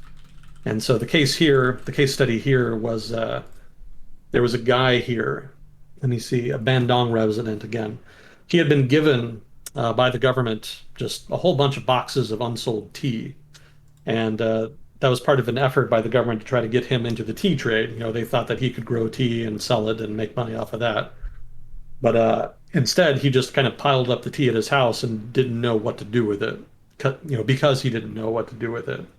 He didn't have any long-term government training that could kind of teach him how to kind of enter that market and deal with that.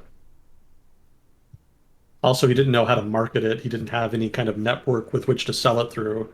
So he just didn't have any of that sort of commercial capital that you would normally need to do that. So that's kind of an example of unrealistic expectations by the government, a sort of one-size-fits-all bureaucratic policy that sort of is well-intentioned, but doesn't necessarily take into consideration the limitations of the people it's designed to help. Let's see, and there's also Hukou reform. So the government can engage in all the anti-poverty stuff at once, but absent Hukou reform, that's going to be limited in effect. So for those who don't know what a Hukou is, that's just a residential permit. If you want to live anywhere in China, you need to have a permit to live there. Sometimes the government is willing to kind of fudge that a little bit. There's a lot of migrant workers from rural areas who live in big cities without a Hukou, but doing so means that they're denied access to a lot of public services like schools and healthcare and other stuff like that.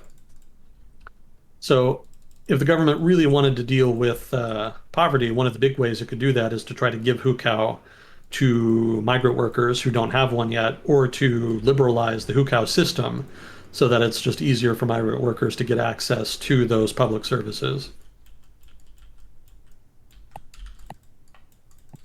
They could also try to strengthen rural land right laws so that they're not quite at the mercy of local officials and can sometimes be very predatory. So that would also involve Hukou reform to a degree. Oh, Hukou. Okay, that doesn't involve Hukou reform. Hukou and other rural land policies. That was the title here.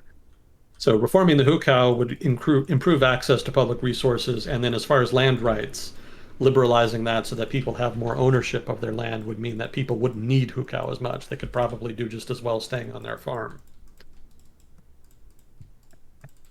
See, I think, yeah.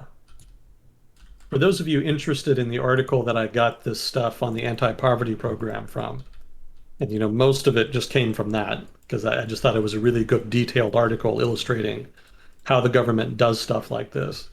I can put that link in. Should I just put it in the Smith chat, or should I just send it directly to you, Neuro? Both are fine. Both are fine. Okay. I'll just send it to you then, since I got that open. But yeah, for anybody interested in reading this article, which has more details than I included here, the link that I just sent to Neuro, he can post that in the chat there.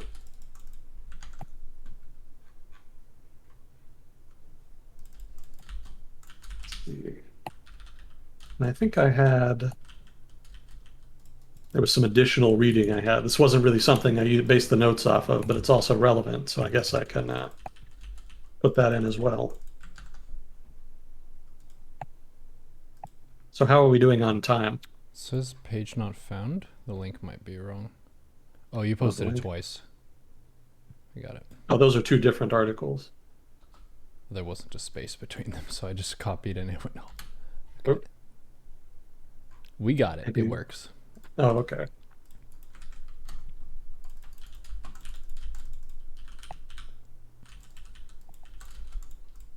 Let's see. So what, we've got like an hour Sure, yeah. or less? How are you feeling? I'm feeling good. We've been going for Okay. 2 hours 5. 2 hours 5. Okay.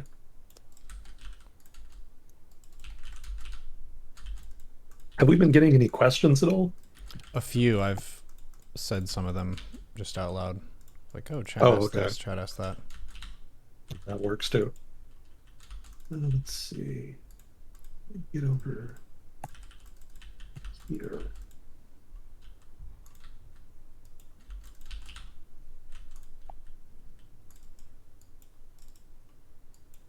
All right, so we've got another hour. So I can probably finish off the politics section. Yeah. Yeah, we should be able to get that in. I'll have to skip Hong Kong though, because stuff keeps happening in Hong Kong, so I keep having to upgrade and update my notes. Mm-hmm. There's If they always would just something settle new. down for a week, then we could get on top of it. Okay, so the last main item here in the politics section has to do with Hukou reform. So we've already mentioned Hukou, so I think everybody knows what it is now.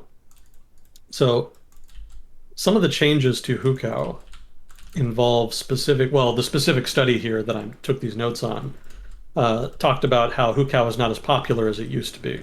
So in general, Hukou has been very desirable.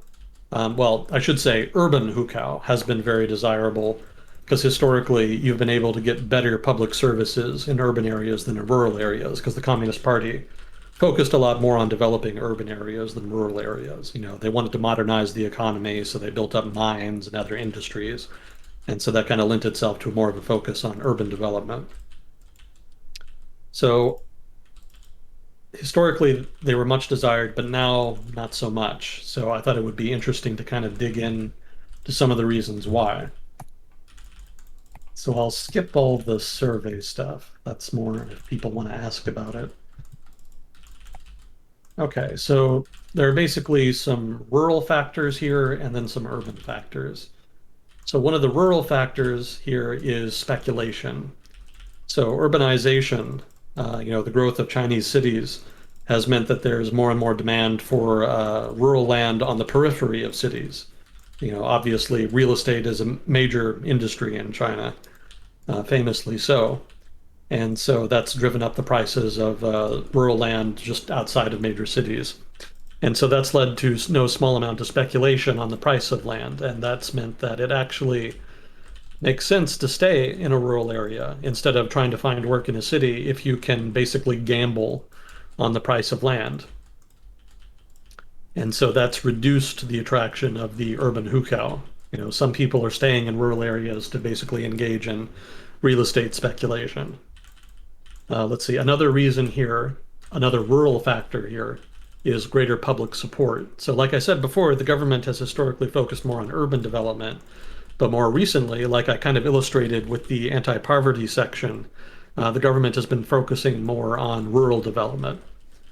And so part of that has involved not only the anti-poverty program, but they've also done a couple other things like more favorable taxes. Agricultural taxes were apparently abolished in 2006, for example. There's more government spending on rural areas, so there's more expenditures in general in rural areas. Apparently, expenditures in rural areas have increased sixfold between 2003 and 2013. So a significant jump in investment there. Well, not investment per se, but spending on public services. The government has also increased subsidies. So agricultural subsidies and investment increased 100-fold between 2004 and 2011. And then there's also just better public services in general. It's things like rural benefits for education. The quote is rural benefits for education, healthcare, retirement, and subsistence have also improved substantially, end quote. So all of those things make living in rural areas more attractive and thereby reduce the pull of urban hukou. Let's see, there's also the rise of market-based services. I thought this was kind of interesting. So because so many services were exclusively provided by the state, and because the state focused on urban development, there was just a lot of amenities, benefits that you just didn't get in rural areas. So the only way you could get them was by moving to a city. But now, with the rise of the private sector, more and more of that stuff is available in rural areas by way of private sector actors. So the result then is that the hukou is much less prestigious than it was. It used to be the only way you could get services was moving to a city. Now you can get more and more of that stuff from the private sector. And so hukou doesn't really confer quite so many benefits as it did before in that regard. Okay, so those are the rural factors that are weakening the attraction of hukou. What about some urban factors? Okay, so the value of urban hukou has depreciated. Part of the reason for that is that there's been a shift towards universal public services. So the government has been pushing the principle that basic public services should be available to all citizens. So many cities have thus made more public services available to all residents, regardless of their hukou. This is not a national thing. This is more like of a local and municipal thing. So the result is that, in general, the cities that do this have made hukou less attractive by way of making more public services available to more people. How does that make sense? What is this? Agent Smith questions his own notes. Yeah. Who put that there? Whoop. Hang on.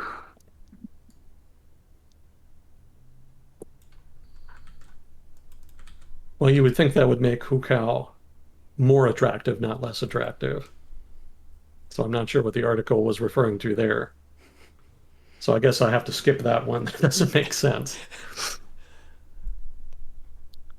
Well, there's been a shift. There has been, for the record, a shift towards universal public services. The government, and specifically local and municipal government, has been pushing more to try to provide more services to migrant workers, specifically with the idea in mind that it helps them and helps economic development.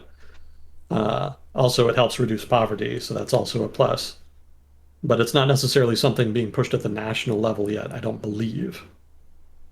But I don't know that that would water down the attraction of hukou per se. So I would question that. Well, there's also been hukou liberalization for small cities.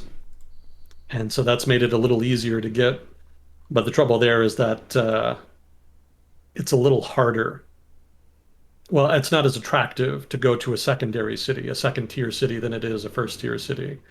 So even though they've liberalized the hukou in the smaller second-tier cities, people don't really want to move there. So urban hukou in those particular cases are not necessarily in demand. And then another factor here, an urban factor, is word of mouth. And this ties into the stuff we were talking about before as far as forced relocation from rural areas to urban areas. There's a number of rural Chinese now who obtained an urban hukou as part of that program, but then didn't have any source of income, because they didn't have the skills to compete. So word of mouth from those people suggests that an urban hukou is not necessarily a panacea as far as poverty. And so that also has had some deterrent effect on people who had traditionally been thinking of a hukou as being their path to prosperity. One permit away from riches.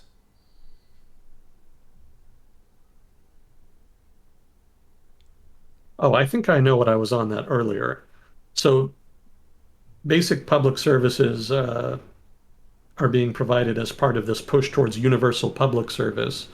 And so because of that, you don't have to have a hukou in order to get public services, which you did before. And so that has reduced the value of the hukou, but it has not necessarily reduce the attraction of moving to a city to work. I think that's what tripped me up. I was conflating the two. So you don't have to have a Hukou to get public services in some cities that are circumventing the Hukou system in this way. So in those cities, Hukou is less attractive because you just don't need it in order to get some of the stuff you did before. But not every city does that, so it's still kind of a structural problem.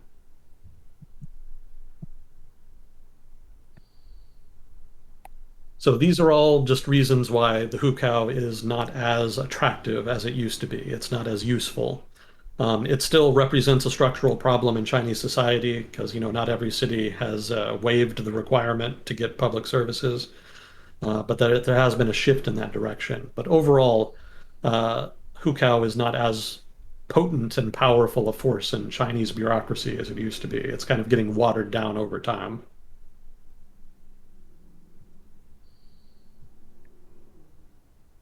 So let's see, that's Hukou, skipping Hong Kong, and just one final note on pollution, which is that this is just a quick thing. Just the Chinese government has actually been pretty successful in reducing pollution. Air quality in some of the major traditional polluting areas and regions has significantly improved. That's partly because they prohibited a lot of new coal-fired power plants, although they're still building a lot. But there have been greater prohibitions, so that's helped with the air quality, and there's been restrictions on the number of cars allowed on the road. The city of Beijing has played a lot of games with that. Certain license plates numbers that end in certain numbers can only drive during certain days of the week, things like that. And then the government has also engaged in a lot of reforestation, so that's also helped. And, some random trivia here, not necessarily related, but apparently Beijing was historically hit by sandstorms on a much more regular basis, which I hadn't been aware of. For those who may be unfamiliar with sandstorms in Beijing, the whole north of China has experienced a fair amount of desertification over time, and the result is that the north of China has been hit with more and more sandstorms, just literally sandstorms. And interestingly, they've been hit increasingly less frequently. And part of that is because of the reforestation program by the government in order to reverse desertification in northern China. So there has been apparently some success in that regard. Whenever you mention vehicles being able to drive in certain days of the week, I imagine alternate universe Batman, who is set up in China, and he's so wealthy that he has a Tuesday, Thursday mobile and a Monday, Wednesday mobile and a Saturday, Sunday mobile. So he's able to fight crime at any day of the week with his different license plates and his mobiles.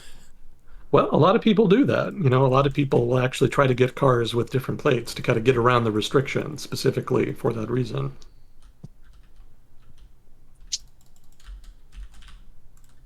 Yeah,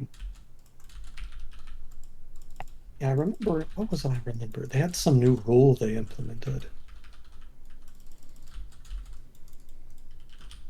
I don't quite remember, but yeah, I just thought it was worth mentioning that the government had dealt with that policy issue, or at least is trying to deal with it. Obviously, there's still a lot of room for improvement. They're at least on the right track. Okay. So that's it for, well, I guess that's, oh, you know what? That's still part of the political section, isn't it? No, not quite. So the next section is on Chinese security. And so I had just stuff on basically how the Indian military and the Chinese military are arrayed on their Himalayan border. And I read an interesting article on it, just discussing how the forces are located and how they match up. So I thought that would be worth getting into. It's not as unfavorable to India as you might imagine. I kind of went into that article expecting China to have the clear advantage just because they have so many more resources, but apparently there are some geographic advantages that India has. And then also in the security section, just kind of a brief review of the cooperation agreement that China signed with Iran. And just some notes on spending too. We're not going to be able to finish all of this, I think, before time runs out, so I don't know if you want to get into this or if you want to move on to something else before we go. Are you saying we're going to have China Part 3? Yes, probably more parts than that, given the pace I'm going at.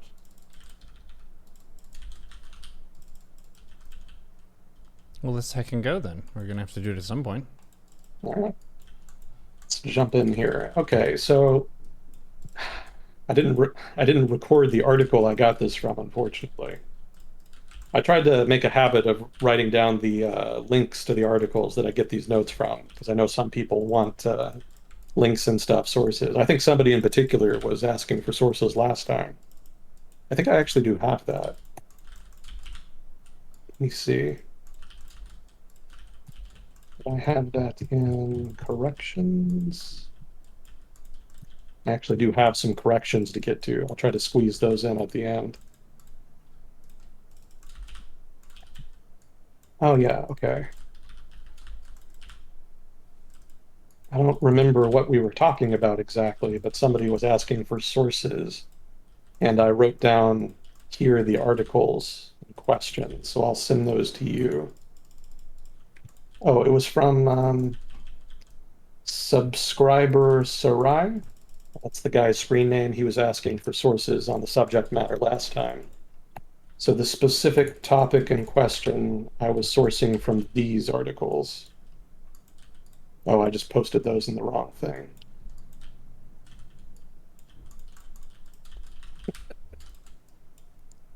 Okay, that's in the Agent Smith thread thing. Okay.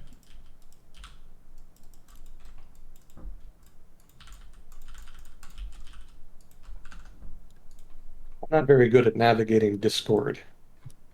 I should probably play more video games. But yeah, I wanted to get that guy his articles. You know, if anybody wants to ask me for sources, I'm fine with that because I should, you know, have them in general. And I've been going out of my way to try to do better on that, to include links. So I should be able to answer questions about sources more readily going forward. I think before I was mostly doing it from memory. Yeah, well, organization is hard, and I think a lot of us are less organized than we should be, so welcome to the club. Thank you. Are there cheese and crackers in the back? Only the finest. Nice. Okay. All right, so back to the Himalayan border here.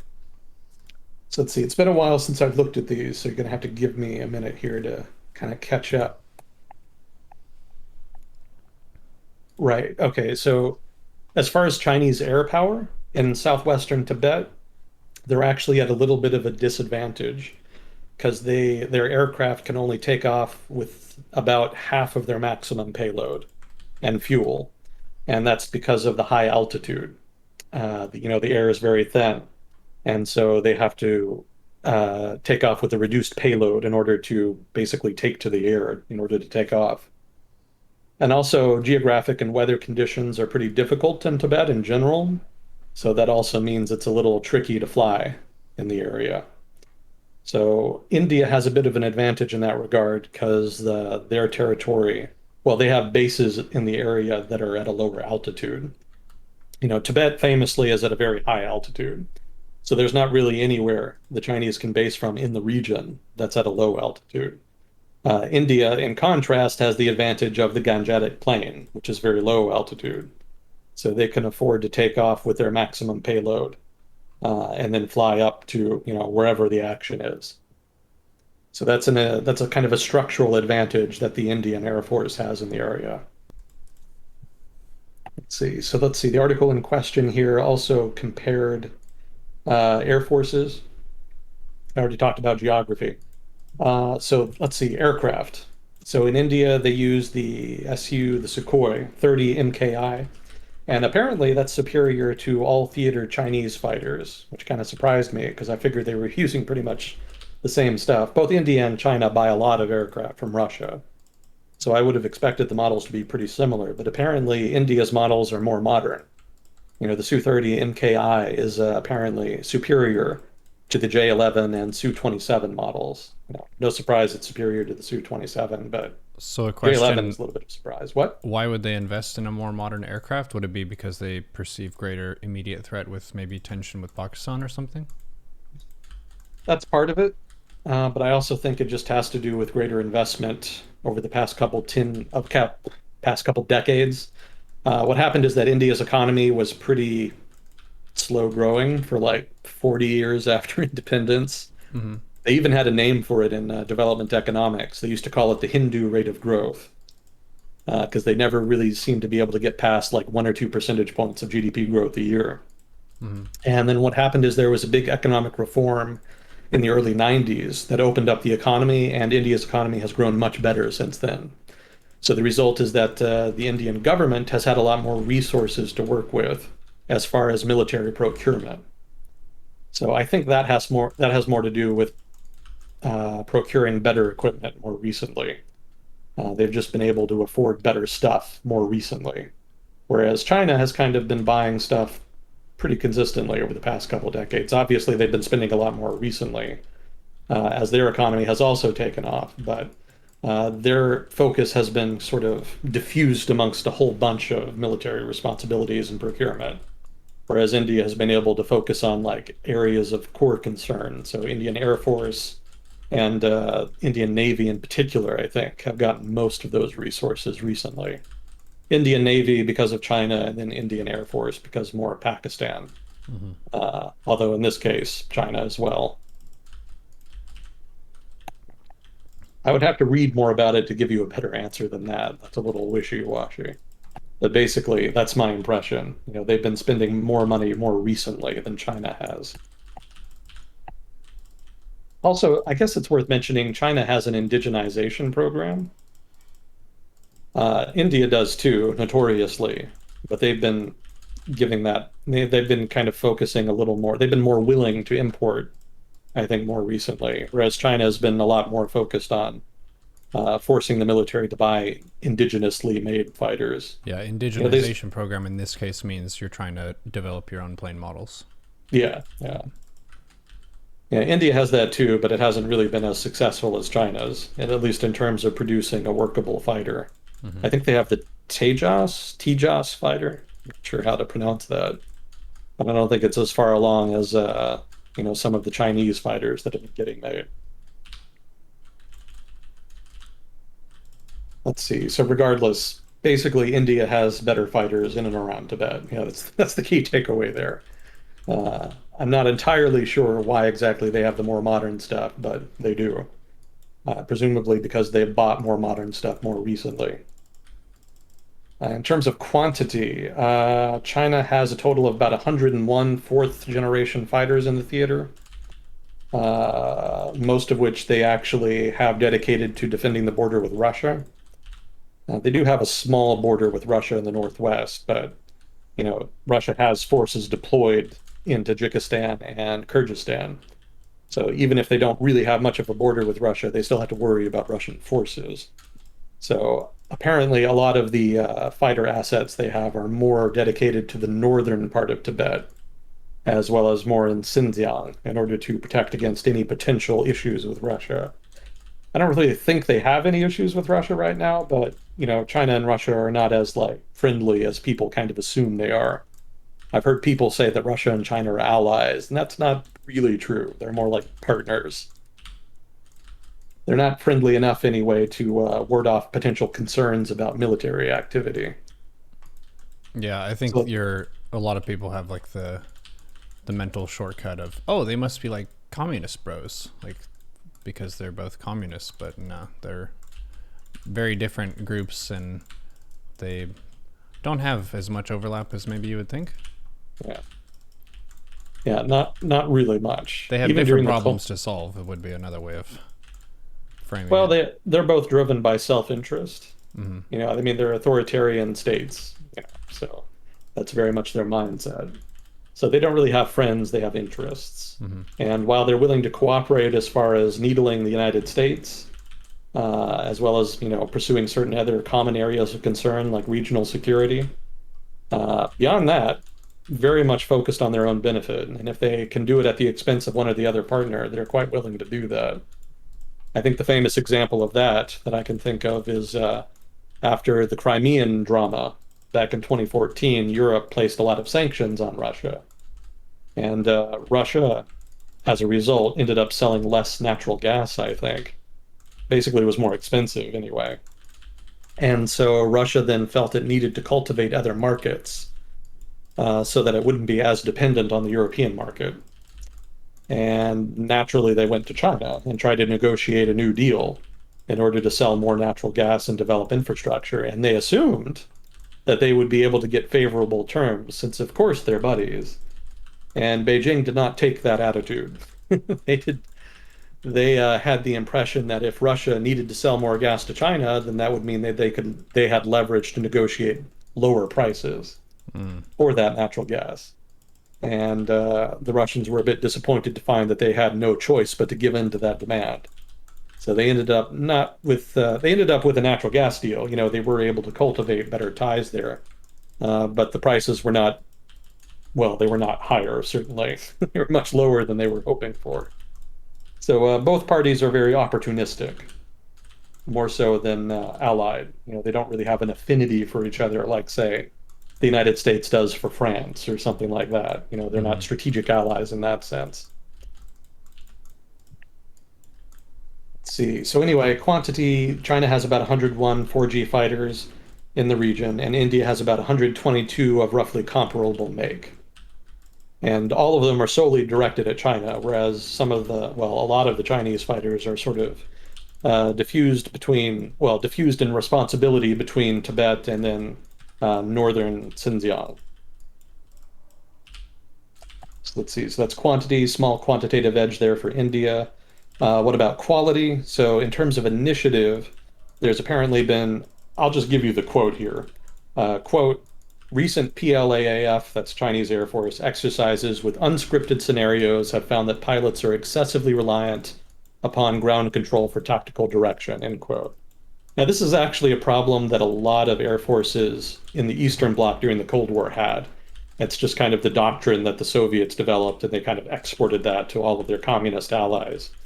And so the issue here is that pilots will basically just never take initiative, or at least will rarely do so. They will basically fly where ground control tells them to fly and do what ground control tells them to do. But because that's how they're trained, they're not really trained to react dynamically to changing circumstances. So as a result, they tend to be pretty slow in responding to events in the air, tactically speaking. Western pilots are trained to be more proactive and to take advantage of opportunities as they arise. And so that initiative is that propensity to take initiative by Western pilots was an advantage during the Cold War and a disadvantage for Soviet pilots and Soviet trained pilots. So China, of course, has a military that's modeled after the Soviet military, although they've been making changes recently in the past 10, 20 years. But in general, still mostly modeled on them. And, one of the unfortunate legacies from their perspective is that their pilots are still pretty hamstrung as far as independent discretionary decision-making power. So that's a tick in favor of India, although I would note that India also had a lot of strong ties to the Soviets. So I don't know how great an advantage that would be, but at least it seems, according to this article, it's more of a disadvantage for the Chinese than for the Indian Air Force. Let's see. The article also noted that experience is a big factor. So China hasn't fought a war in a long time. The last major war they fought was against Vietnam in the late 1970s. So they don't really have a lot of experienced pilots, or really any, for that matter. India, in contrast, has Kashmir and Pakistan. So they haven't necessarily fought like big wars per se, but all of the low-level tension and border skirmishing with Pakistan means that Indian pilots have more combat experience. So that's definitely a notch in their favor. Okay, so what about air bases? Let's see. So the article notes that regional Chinese air bases are vulnerable to dedicated Indian offensive. There are basically three major bases in Tibet that China uses. One is in and around Nagari Gunsa and Sigazi. this particular base here around these areas has apparently no hardened shelters or blast pins for aircraft, which is a problem, because it makes it just a lot easier to target them from the air if you don't have hardened shelters, hardened aircraft hangars, what have you. There's another major base around Lhasa/Gongar. I'm not sure what Gongar is. Uh, they have recently developed hardened shelters there, which can protect up to 36 aircraft. So there's some defenses there. And then around Hotan, the third major base, there's 2 aircraft shelters of unknown capacity. So a little uncertain about those. So basically, Chinese aircraft don't quite have as many hardened air hangars and bases and whatnot that they would want to have. At least not enough to make them less vulnerable to potential Indian air attack, which invariably they would suffer in the event of some kind of conflict. India, in contrast, doesn't necessarily have hardened airfields either, but they have the advantage of having a larger number of airfields. So India's strategy here, and I guess I'm going to talk about this later, I can see it in my notes coming up, but one of India's strategies here is to just have a multitude of airfields so that they don't have all of their eggs in one basket. Their air assets are distributed around the region such that there's not any one place the Chinese could strike to cripple the Indian Air Force's capacity to wage war in the region. And the other way to mitigate would be to build armor for your basket. Yeah. But that's Yeah, expensive. that's I'm trying to think of the word for that. It's not coming. But yeah, you're right. Fortification, yeah. I think that was it. Yeah, they can fortify their position so it's more resilient to air attack. So the Chinese have focused more on that, but they haven't really done enough of it to mitigate substantively the vulnerability to air attack. Whereas the Indian Air Force has not hardened, but has focused more on just distributing. So they're just less vulnerable in that regard. The United States faces something very similar in Guam. The US has concentrated a lot of naval and air assets in Guam over time, over the course of the Cold War, and that's become more and more of a problem as China has developed more of a long-distance strike capacity, specifically cruise missiles, UAVs, that kind of thing. So the military has responded by trying to diffuse its forces around the region. They've signed a bunch of temporary basing agreements and basing access agreements with countries in Southeast Asia. And they do that so that they can try to make sure they don't have too many forces in the region all concentrated in one place. They try to rotate them around the region, so to speak, so that they're just kind of in a lot of different locations. So India kind of does something similar, apparently, with their air force in the region. Let's see. Okay, so then strategy was the next thing here. Standoff weapons. The Chinese apparently, I don't know how this article knows this, but they state it very confidently. The Chinese plan to bombard Indian airfields with missile salvos at the opening of any conflict. So, in so much as that's true, that would represent something of a logistical strain. Because in order to keep an airfield shut for 24 hours, the article argues that the Chinese Air Force would need 220 ballistic missiles. But attacking just one airfield won't make a difference. So it's not just that they're going to need a lot of missiles to attack one airfield, they're going to need even more to attack all the other different airfields. And again, India has a lot of different airfields that they've developed specifically to make it difficult to attack them with long-distance weapons. So shutting down any one of these airfields would require 220 ballistic missiles, as the article argues. So in so much as that's true, shutting down all of India's airfields in the region would require hundreds and hundreds and hundreds of ballistic missiles. So it's not entirely clear if China even has those kinds of resources. I'm sure they could develop them if they wanted to, but they would probably have to fire a lot of them right at the start of the conflict, at which point they probably wouldn't have access to them further afterwards, or at least not to as many. Let's see. And the article also made the note, if the Chinese Air Force attacks just 3 airfields, oh yeah, this is just the math.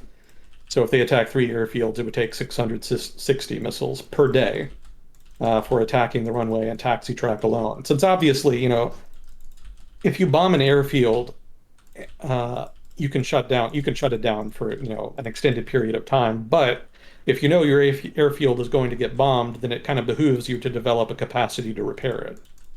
So if India knows that its airfields are going to be targeted like this, they're going to develop and have developed the capacity to repair them very quickly. So it's not just that China would have to bombard these airfields with hundreds of ballistic missiles to shut them down. They would probably have to do it every day in order to keep them down. So that just illustrates the degree of logistical difficulty they would face with all of the missiles that would be required.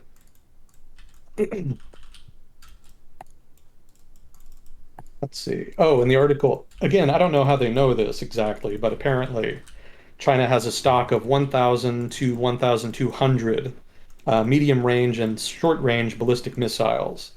So, given the math, given the amount of missiles they would need to expend to shut down all of these airfields, they would completely run out of stock in less than 2 days if they were trying to shut down all of these airfields with ballistic missiles. And that doesn't even take into account targeting other targets of opportunity like, well, maybe not target of opportunity, but other targets like C2 centers, command and control centers, or air defense units, which you would also want to be striking.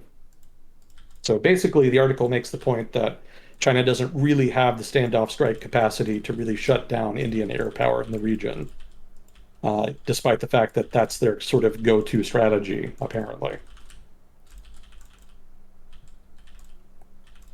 Let's see, they also plan on surging air assets to the region. Again, they have signed a kind of a quantitative disadvantage, so they kind of need to rush. They would need to rush, further air assets there to kind of bolster their forces.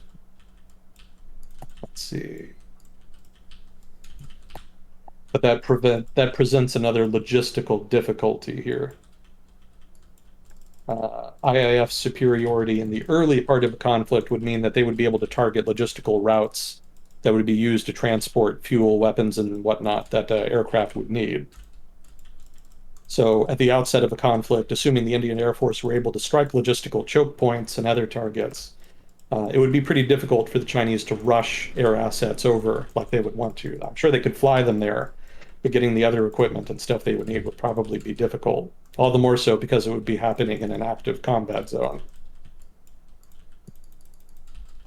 Just a quick side note here. If there were a war between India and China, there's a better than decent chance it would go nuclear.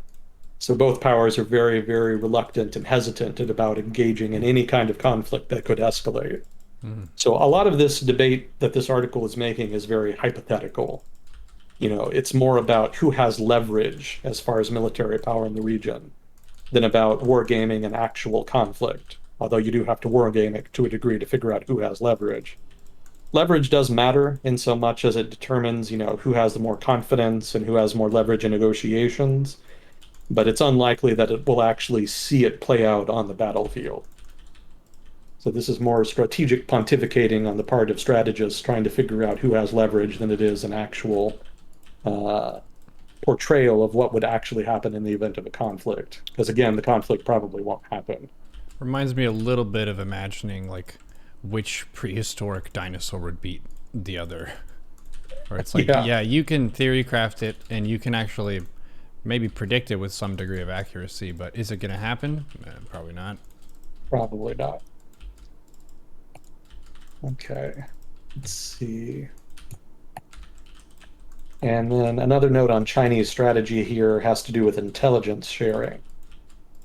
Oh yeah, this is cute. So any kind of big surge of Chinese military assets towards the border with Tibet would be really noticeable from space, because the U.S. has a lot of intelligence assets in space, and it would not surprise anybody to know that a lot of those assets are pointed at China. So if China did make a big surge of military assets to the border, the U.S. would probably notice, and the U.S. would most likely notify India that they were doing that. So implicit in all of this talk about a potential conflict between India and China is that India, for all of its shortages of resources, in particular with regard to intelligence gathering, would have the benefit of having access to what would probably be pretty decent quality American intelligence on China. So that would improve significantly their intelligence about Chinese military movements in the area, logistics, anything that they would want from their intelligence, but they wouldn't be able to normally get because Indian intelligence is under-resourced. They would probably be able to get that from the United States. So that would make up the difference in quality and intelligence gathering between China and India, and maybe even give India a big advantage. Okay, so that was the strategies. I guess just some comments on strategy from the article more accurately. Let's see, so that's mostly China we've been talking about. What about India? So some of the problems that India has includes lack of ammunition reserves. They're apparently not up to snuff as far as meeting their requirements. You know, they would like to have X amount, but they don't have that. Let's see, the specific note I had here is that 85 out of 170 critical ammunition categories for a scenario of an intense 10-day war, they don't have sufficient reserves to meet that. So ammunition, as it stands now, would be a problem in the event of a conflict. Let's see. What about land? Okay, so I had some notes on land assets. So the Indian Army's available strike force near the Chinese border is about 225,000 personnel. That includes about 3,000 personnel attached to a T-72 tank brigade, which is stationed around Ladakh, which is in like Kashmir, basically. And then they've also got that number also includes 1,000 personnel attached to a BrahMos cruise missile regiment in Arunachal Pradesh. That's sort of more in the eastern area. You know, the two big border disputes between India and China are in the east around Arunachal Pradesh. You know, pretty much the entire province is disputed territory, and then in the west around sort of northern Kashmir, kind of around the town of Ladakh. So that's mostly where a lot of the potential fighting would be happening in the event of a conflict between China and India. So let's see. So most of India's troops are going to be around Arunachal Pradesh in the east. In the west, they have, let's see, 175 now. That's Eastern Command. I guess I don't have numbers for the west. That's weird. They didn't mention it. Well, what about the distribution? I do have numbers for that. So they have about 34,000 in their Northern Command, 15,000 Central Command, 175,000 in Eastern Command. So India seems to be pretty heavily weighting their forces in the east around Arunachal Pradesh, which actually makes sense because there's a lot more territory disputed there than in the west. Let's see, air assets. Across the 3 China-facing commands, the Indian Air Force has about 270 fighters total and 68 grounded attack aircraft.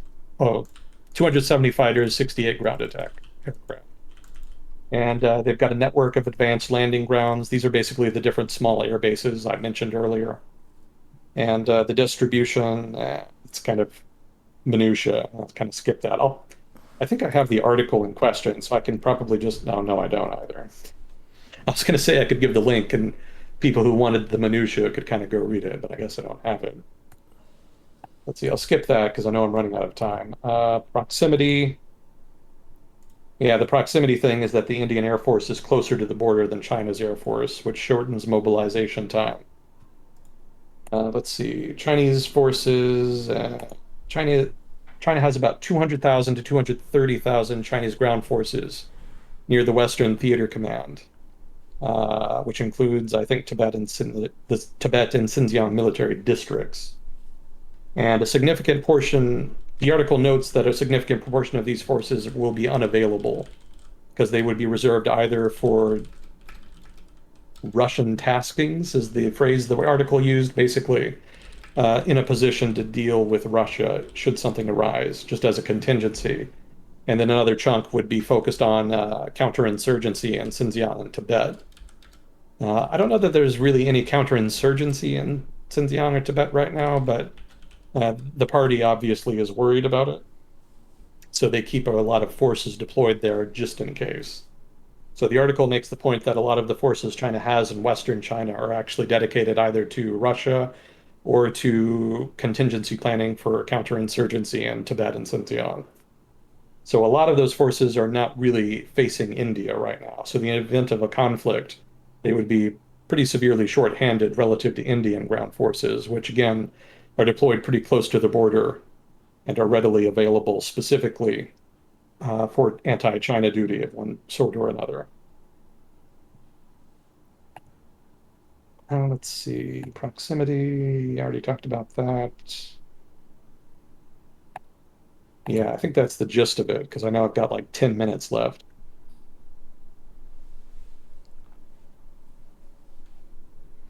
Yeah, I'll just cut out the minutia here. Yeah, that's the gist of it. So basically, India has advantages that kind of give them an edge. China has a qualitative advantage in terms of more resources.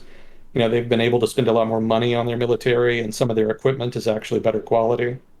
But in terms of air assets, India's quality is actually a little bit better. They have somewhat better aircraft, and they have the big geographic advantage in the sense that they have assets deployed much closer to the border, and they're deployed at a lower altitude, which gives an advantage to their aircraft. And their forces in northern India are not sort of diffused amongst multiple responsibilities. China's forces are. They have to worry about Xinjiang rebels, Tibet rebels, well, potential rebels anyway. And they have to worry about Russia. So they've got resources all over Western China kind of focused on those problems. Indian military forces in northern India pretty much only have to worry about China. There's nothing else. So they have the advantage of being concentrated on the one problem area. That's a major factor for just how different nations end up forming and being able to defend themselves, is the geographical barriers and the number of issues that you have to defend against. If you're in the middle of a bunch of different countries and you don't have any natural barriers, it's really tough to defend. Like Poland being in a very central location, they don't really have a body of water that they can rely on as much. They have like people sweeping from east and west, whereas Switzerland, for example, is like super mountainous, so they have like terrain as a way to mitigate against threats. It's pretty annoying to wage war over mountains as opposed to a open field. Yeah, unfortunately so. So just to kind of wrap up there, what was it?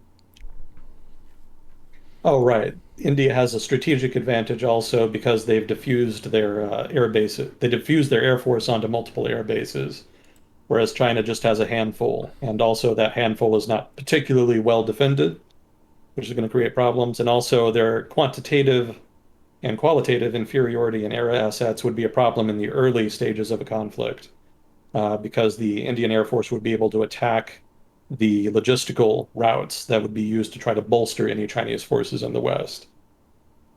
And there's one more, but I can't quite remember it. I'm starting to get tired. My memory isn't working well.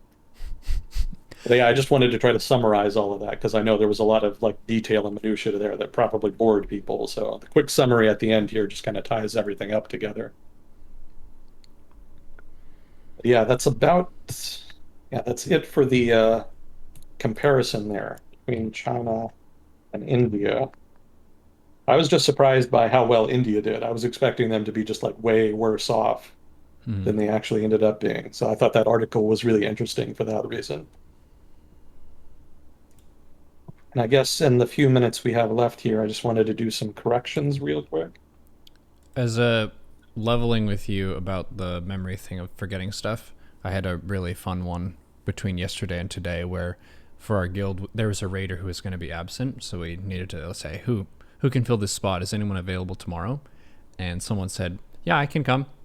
But it wasn't updated on our sheet.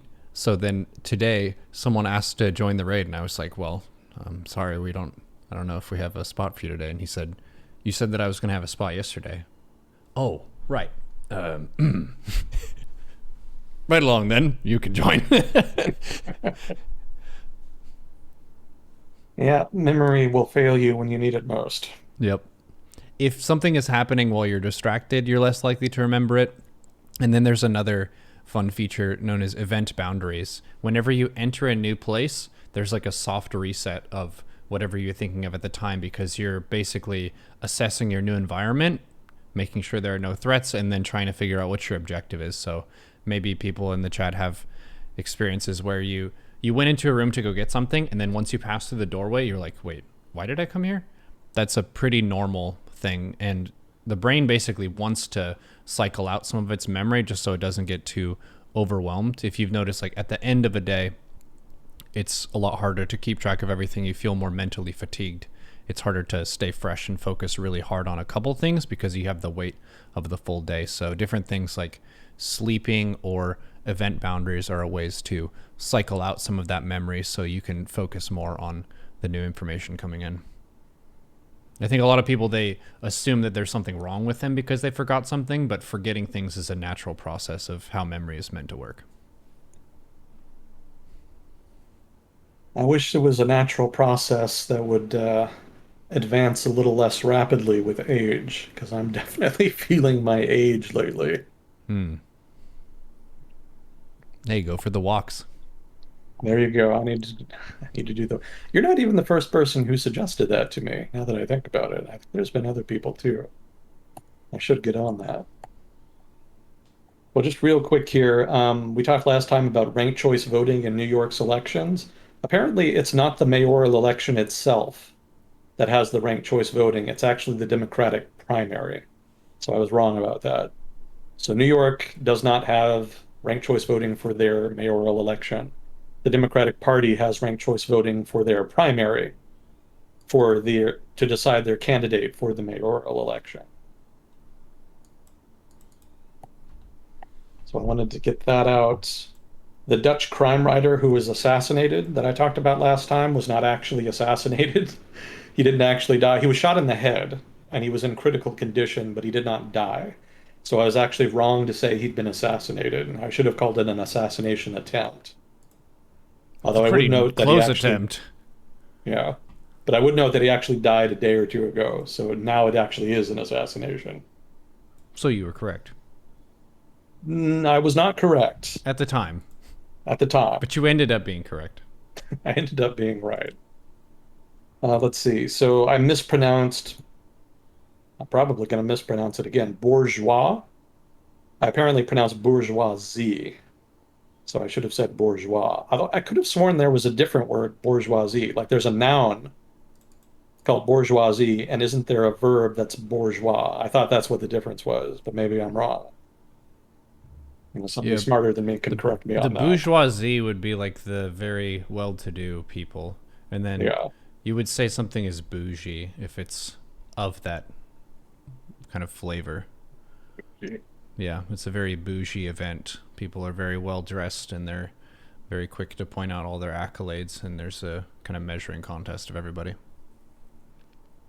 And thanks to Pseudo Boss for pointing that out. As well as he also did another one here. Oh, he was asking, Pseudo Boss asked about the differences in outcomes between unicameral and bicameral legislatures. We just kind of briefly touched on that last time. He was asking if there was any differences. I didn't have a lot of time to read into it, but I did kind of Google around a little bit. And there was an article with an abstract that mentioned that it's kind of assumed that bicameral legislatures will introduce less legislation than unicameral legislatures just because there are more points of failure. There are more people who have to agree to pass the legislation, and therefore, theoretically, it should be more difficult to get legislation passed, and therefore, you should have less legislation coming out of a bicameral legislature than a unicameral one. But that same paper also did some work. They presented a theoretical argument that if both houses in a bicameral legislature had the power to introduce legislation, then they shouldn't necessarily produce less. And they also did a historical survey looking at how much legislation had been produced in unicameral and bicameral legislatures in the United States. And they found mixed results that suggested that it wasn't necessarily true that unicameral legislatures were producing more legislation than bicameral legislatures.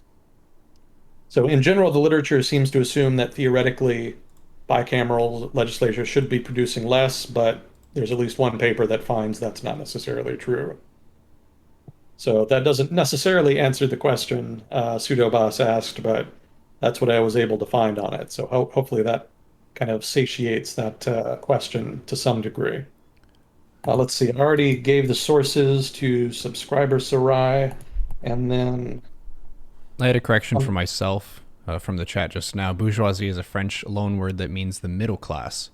It refers to the middle class, also refers to an individual in the class, to be used as an adjective that refers to characteristics of the middle class. I think it's specifically anything that's is viewed as upscale, but from a blue collar point of view. So I was kind of seeing the word as talking about lofty people, but it's not like upper class and everyone else seeing the upper class being upper class. It's the lower class seeing the middle class like being materialistic. That would be bougie. Yeah, I mostly associate the term more with Marxist rhetoric. So I remember when I was reading about it, it would come up a lot, in the relevant literature. Yeah, well, that would have a negative connotation because that wouldn't be working class. The bourgeoisie would be people who are above that. They're small business owners, like they have a name in the city that they're in, kind of a thing. Yeah, I remember the Soviets and other communists during the Cold War used to accuse the West of bourgeois decadence. That was one of their favorite insults. Let's see. Just real quick, one last one here. Somebody asked about the cost of healthcare in China relative to the cost in the US. From what I read, the cost in China is apparently cheaper, but the US has a qualitative edge in other categories. And I can post the link to some statistics on that. Let me see if I can put it in the right place this time. So I'll just send this directly to you, Neuro, and you can post that. It's a site called Nation Master. They just publish different statistics from different survey sources. And so they were looking at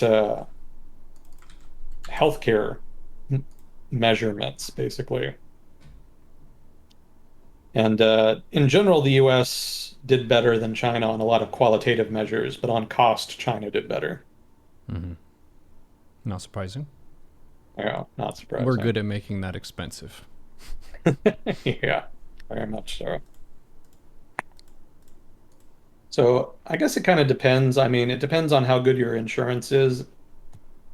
If only because cost of living is lower in China, probably even if you have expensive insurance in the United States, you're still spending more on healthcare than somebody in China. But also, you're probably getting pretty decent quality for lower level service. Like if you just want to see your doctor and like get a prognosis or something, or if you just kind of feel shitty and you want them to take a look at you, stuff like that is almost definitely way cheaper in China. That's the stuff that the American healthcare system is really shit at.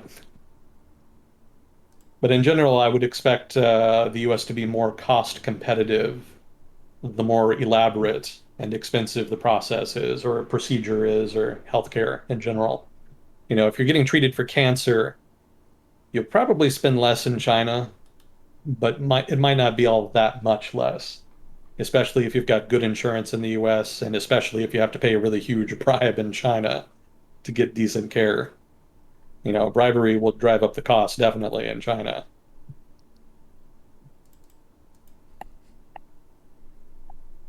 So let's see. That's it for corrections. That's all I had. The only other point I would raise here is that Neuro, if you're ever going to get into RimWorld, the next couple days could be a good time because they're actually doing a new expansion. Oh. Yeah, it's the ideology expansion. It looks pretty interesting. I'm looking forward to giving it a try. People do love their ideologies. Oh, do they? Got a couple million dead in the 20th century to show for it. Twitch chat says RimWorld is cool. It is indeed. I concur. Oh, do we have time for flags at all? Heck yes, we do. Let's see. Do we have anybody unusual? Portugal. Oh, we've got somebody from Puerto Rico. Gosh, how's Puerto Rico doing these days? Can't remember the last time they were in the news. I did read that there's been some traction towards reforming the whatchamacallit act.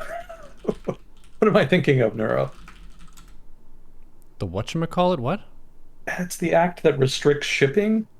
Like American, if you wanted to Embargo? transport goods, no, not embargo. If you want to transport goods between American ports in Hmm. the United States, Hmm.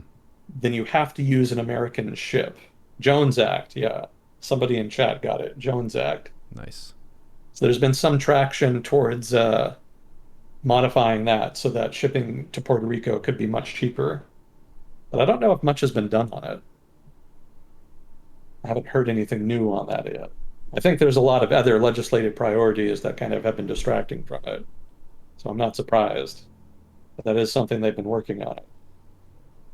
Let's see. Poland, Romania, Thailand. Well, we did have one from Thailand. Thailand is doing a little bit better.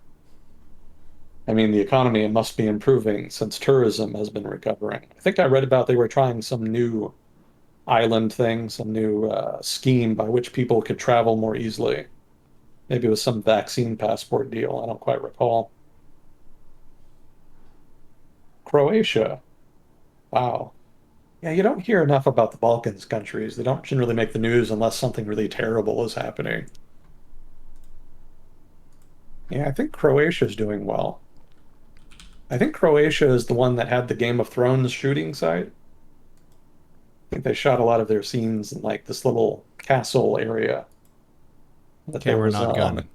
What was it? Camera not gun. For a brief moment, I was like, Game of Thrones shooting. Oh my goodness, what happened? Oh no, not Coming from an American's perspective, you hear about a shooting, you think that it's a gun shooting. No, Nope, not it that was kind of simply shooting. film. Move along. They're fine. Let's see. Uh, yeah. Oh, cool. We had 3 from Chile. Good luck with the Constitution. You're going to need it. It's, there's going to be so much arguing over that. Make it a good one. Yeah, make it a good one. Definitely. You don't want to have to. It's going to be really hard to go back and change it again after you agreed to it. So better to get it right the first time. Oh, just real quick, somebody asked in chat about Puerto Rico statehood. I don't think anything is going to happen with that. I don't think there's any traction on that. I think it's more likely that Washington, D.C. would get statehood than Puerto Rico. Yeah, the problem is that most people in Puerto Rico don't want statehood. Yeah, Most people. it comes with some pluses and some minuses. It's not just like a universal plus to become a state, because they get certain protections and freedoms since they're not a state, so they have a little bit more autonomy than if they were a state, right? Yeah, they don't have to pay income taxes, and I think there's other tax exemptions that they have. So they do get some advantages there. The big disadvantage is that they can't really declare bankruptcy like states kind of can. It's a little complicated, but basically there is kind of a mechanism by which states can do that Puerto Rico doesn't have access to. Also, Puerto Rico can't really manage its debt like it wants to. Like the Washington actually stepped in and basically imposed a solution to their debt problem. Although I would point out that they only did that because the Puerto Rican government kind of failed to do that. They could have, but they just kind of punted on it. Yeah, Puerto Rico isn't going to be a state. Most people either want the status quo or they want to be, I think independent is the other one, but I think very few people want independence. Yeah, status quo and statehood are the 2 main ones. But then between status quo and independence, there's a large enough majority that statehood people can't ever really get the majority they would need to get approval from Congress. Even if they had a majority for statehood, it's not clear if they could make it through the Senate of the United States. Because there would be opposition to having what people would suspect to be a Democrat-leaning state, although that's not actually entirely true. Puerto Rico actually does have Republicans, and they actually had a Republican governor during that big hurricane who got in trouble. Now, it was actually after that. It was like a year after the hurricane hit Puerto Rico, and then they found out that the governor, I could have sworn he was Republican. He got in trouble because there was some leaked tapes in which he was kind of bad-mouthing the public. And he was talking about how he'd stolen all the money. He'd stolen a whole bunch of the aid money that the U.S. had sent. Uh-oh. Just kind of very openly about it. Yeah, it turned into a big shit show. There was a bunch of protests. He had to step down. It was all just, it did not reflect well on Puerto Rican politics, No. unfortunately. Yeah, fortunately, they were able to get him out. I think they're doing better now. But I don't think that the politics has necessarily improved enough to really substantially improve conditions on the island. Is this a public servant? Yeah, he was the governor. I don't know if he has the mindset of a public servant. No. No, I mean, some people are just corrupt. They just kind of see politics as an opportunity to take advantage of their position. And that's not something exclusive to Puerto Rico. That happens in the US too. It's just a little easier to get away with in Puerto Rico because they don't have as many resources for oversight. Mm. Say it'll be. But yeah, I saw that question in chat. I kind of popped chat open here since we're about to wrap up. I saw that, so I thought I'd throw that answer out.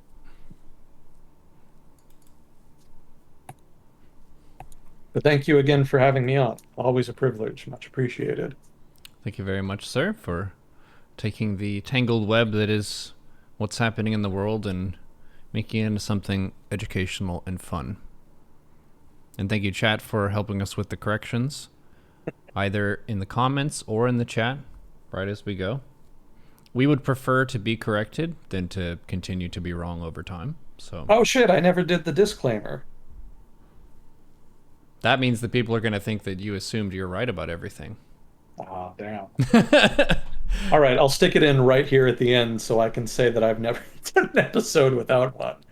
I'm not an expert in everything I talk about on here. So if I ever say anything wrong, stupid, or fun, please do correct me. If I'm wrong, I want to know more than anybody. So chat is encouraged. I don't read chat while I do this, but I will read it later. If you really wanted to, you could record that and I can put that on a button and then just hit that on the stream deck. Ladies and gentlemen, what you're about to hear is wrong, stupid, and biased. Don't take it as the gospel word. Well, I think it's good self-discipline on my part to try to remember to do it. True. Keeps you humble. I failed today, but I technically did have it. You didn't fail. You got it in. The recording is still rolling. Technically, it is in here. Okay. Your homework for this week, Agent Smith, is to go for one walk at some point before next Sunday. I will be walking to my car tomorrow. Does that count? No, it does not. Damn it. You need to walk specifically with the objective of going for a walk and just going for maybe, what do you think, chat? 20 minutes? Is that fair? You don't want to give someone too big of a challenge because then they'll be like, ain't nobody got time for that. I don't have the energy for that. 20-minute walk. 20 is 20 good. 20-minute walk. All right. The chat is saying 30. A bunch of hard asses. Give him we'll start with the 20. All right. Fair enough. Well, cool. Thanks again for coming on. This will be on YouTube, so if you have any questions or comments, put those in the YouTube. We can address those in the next episode so you can keep us on track and honest and good with all the information that we're trying to discuss here. Thank you for tuning in for another episode of World Discussion with Agent Smith. Yeah, thanks again. See you next week. GG.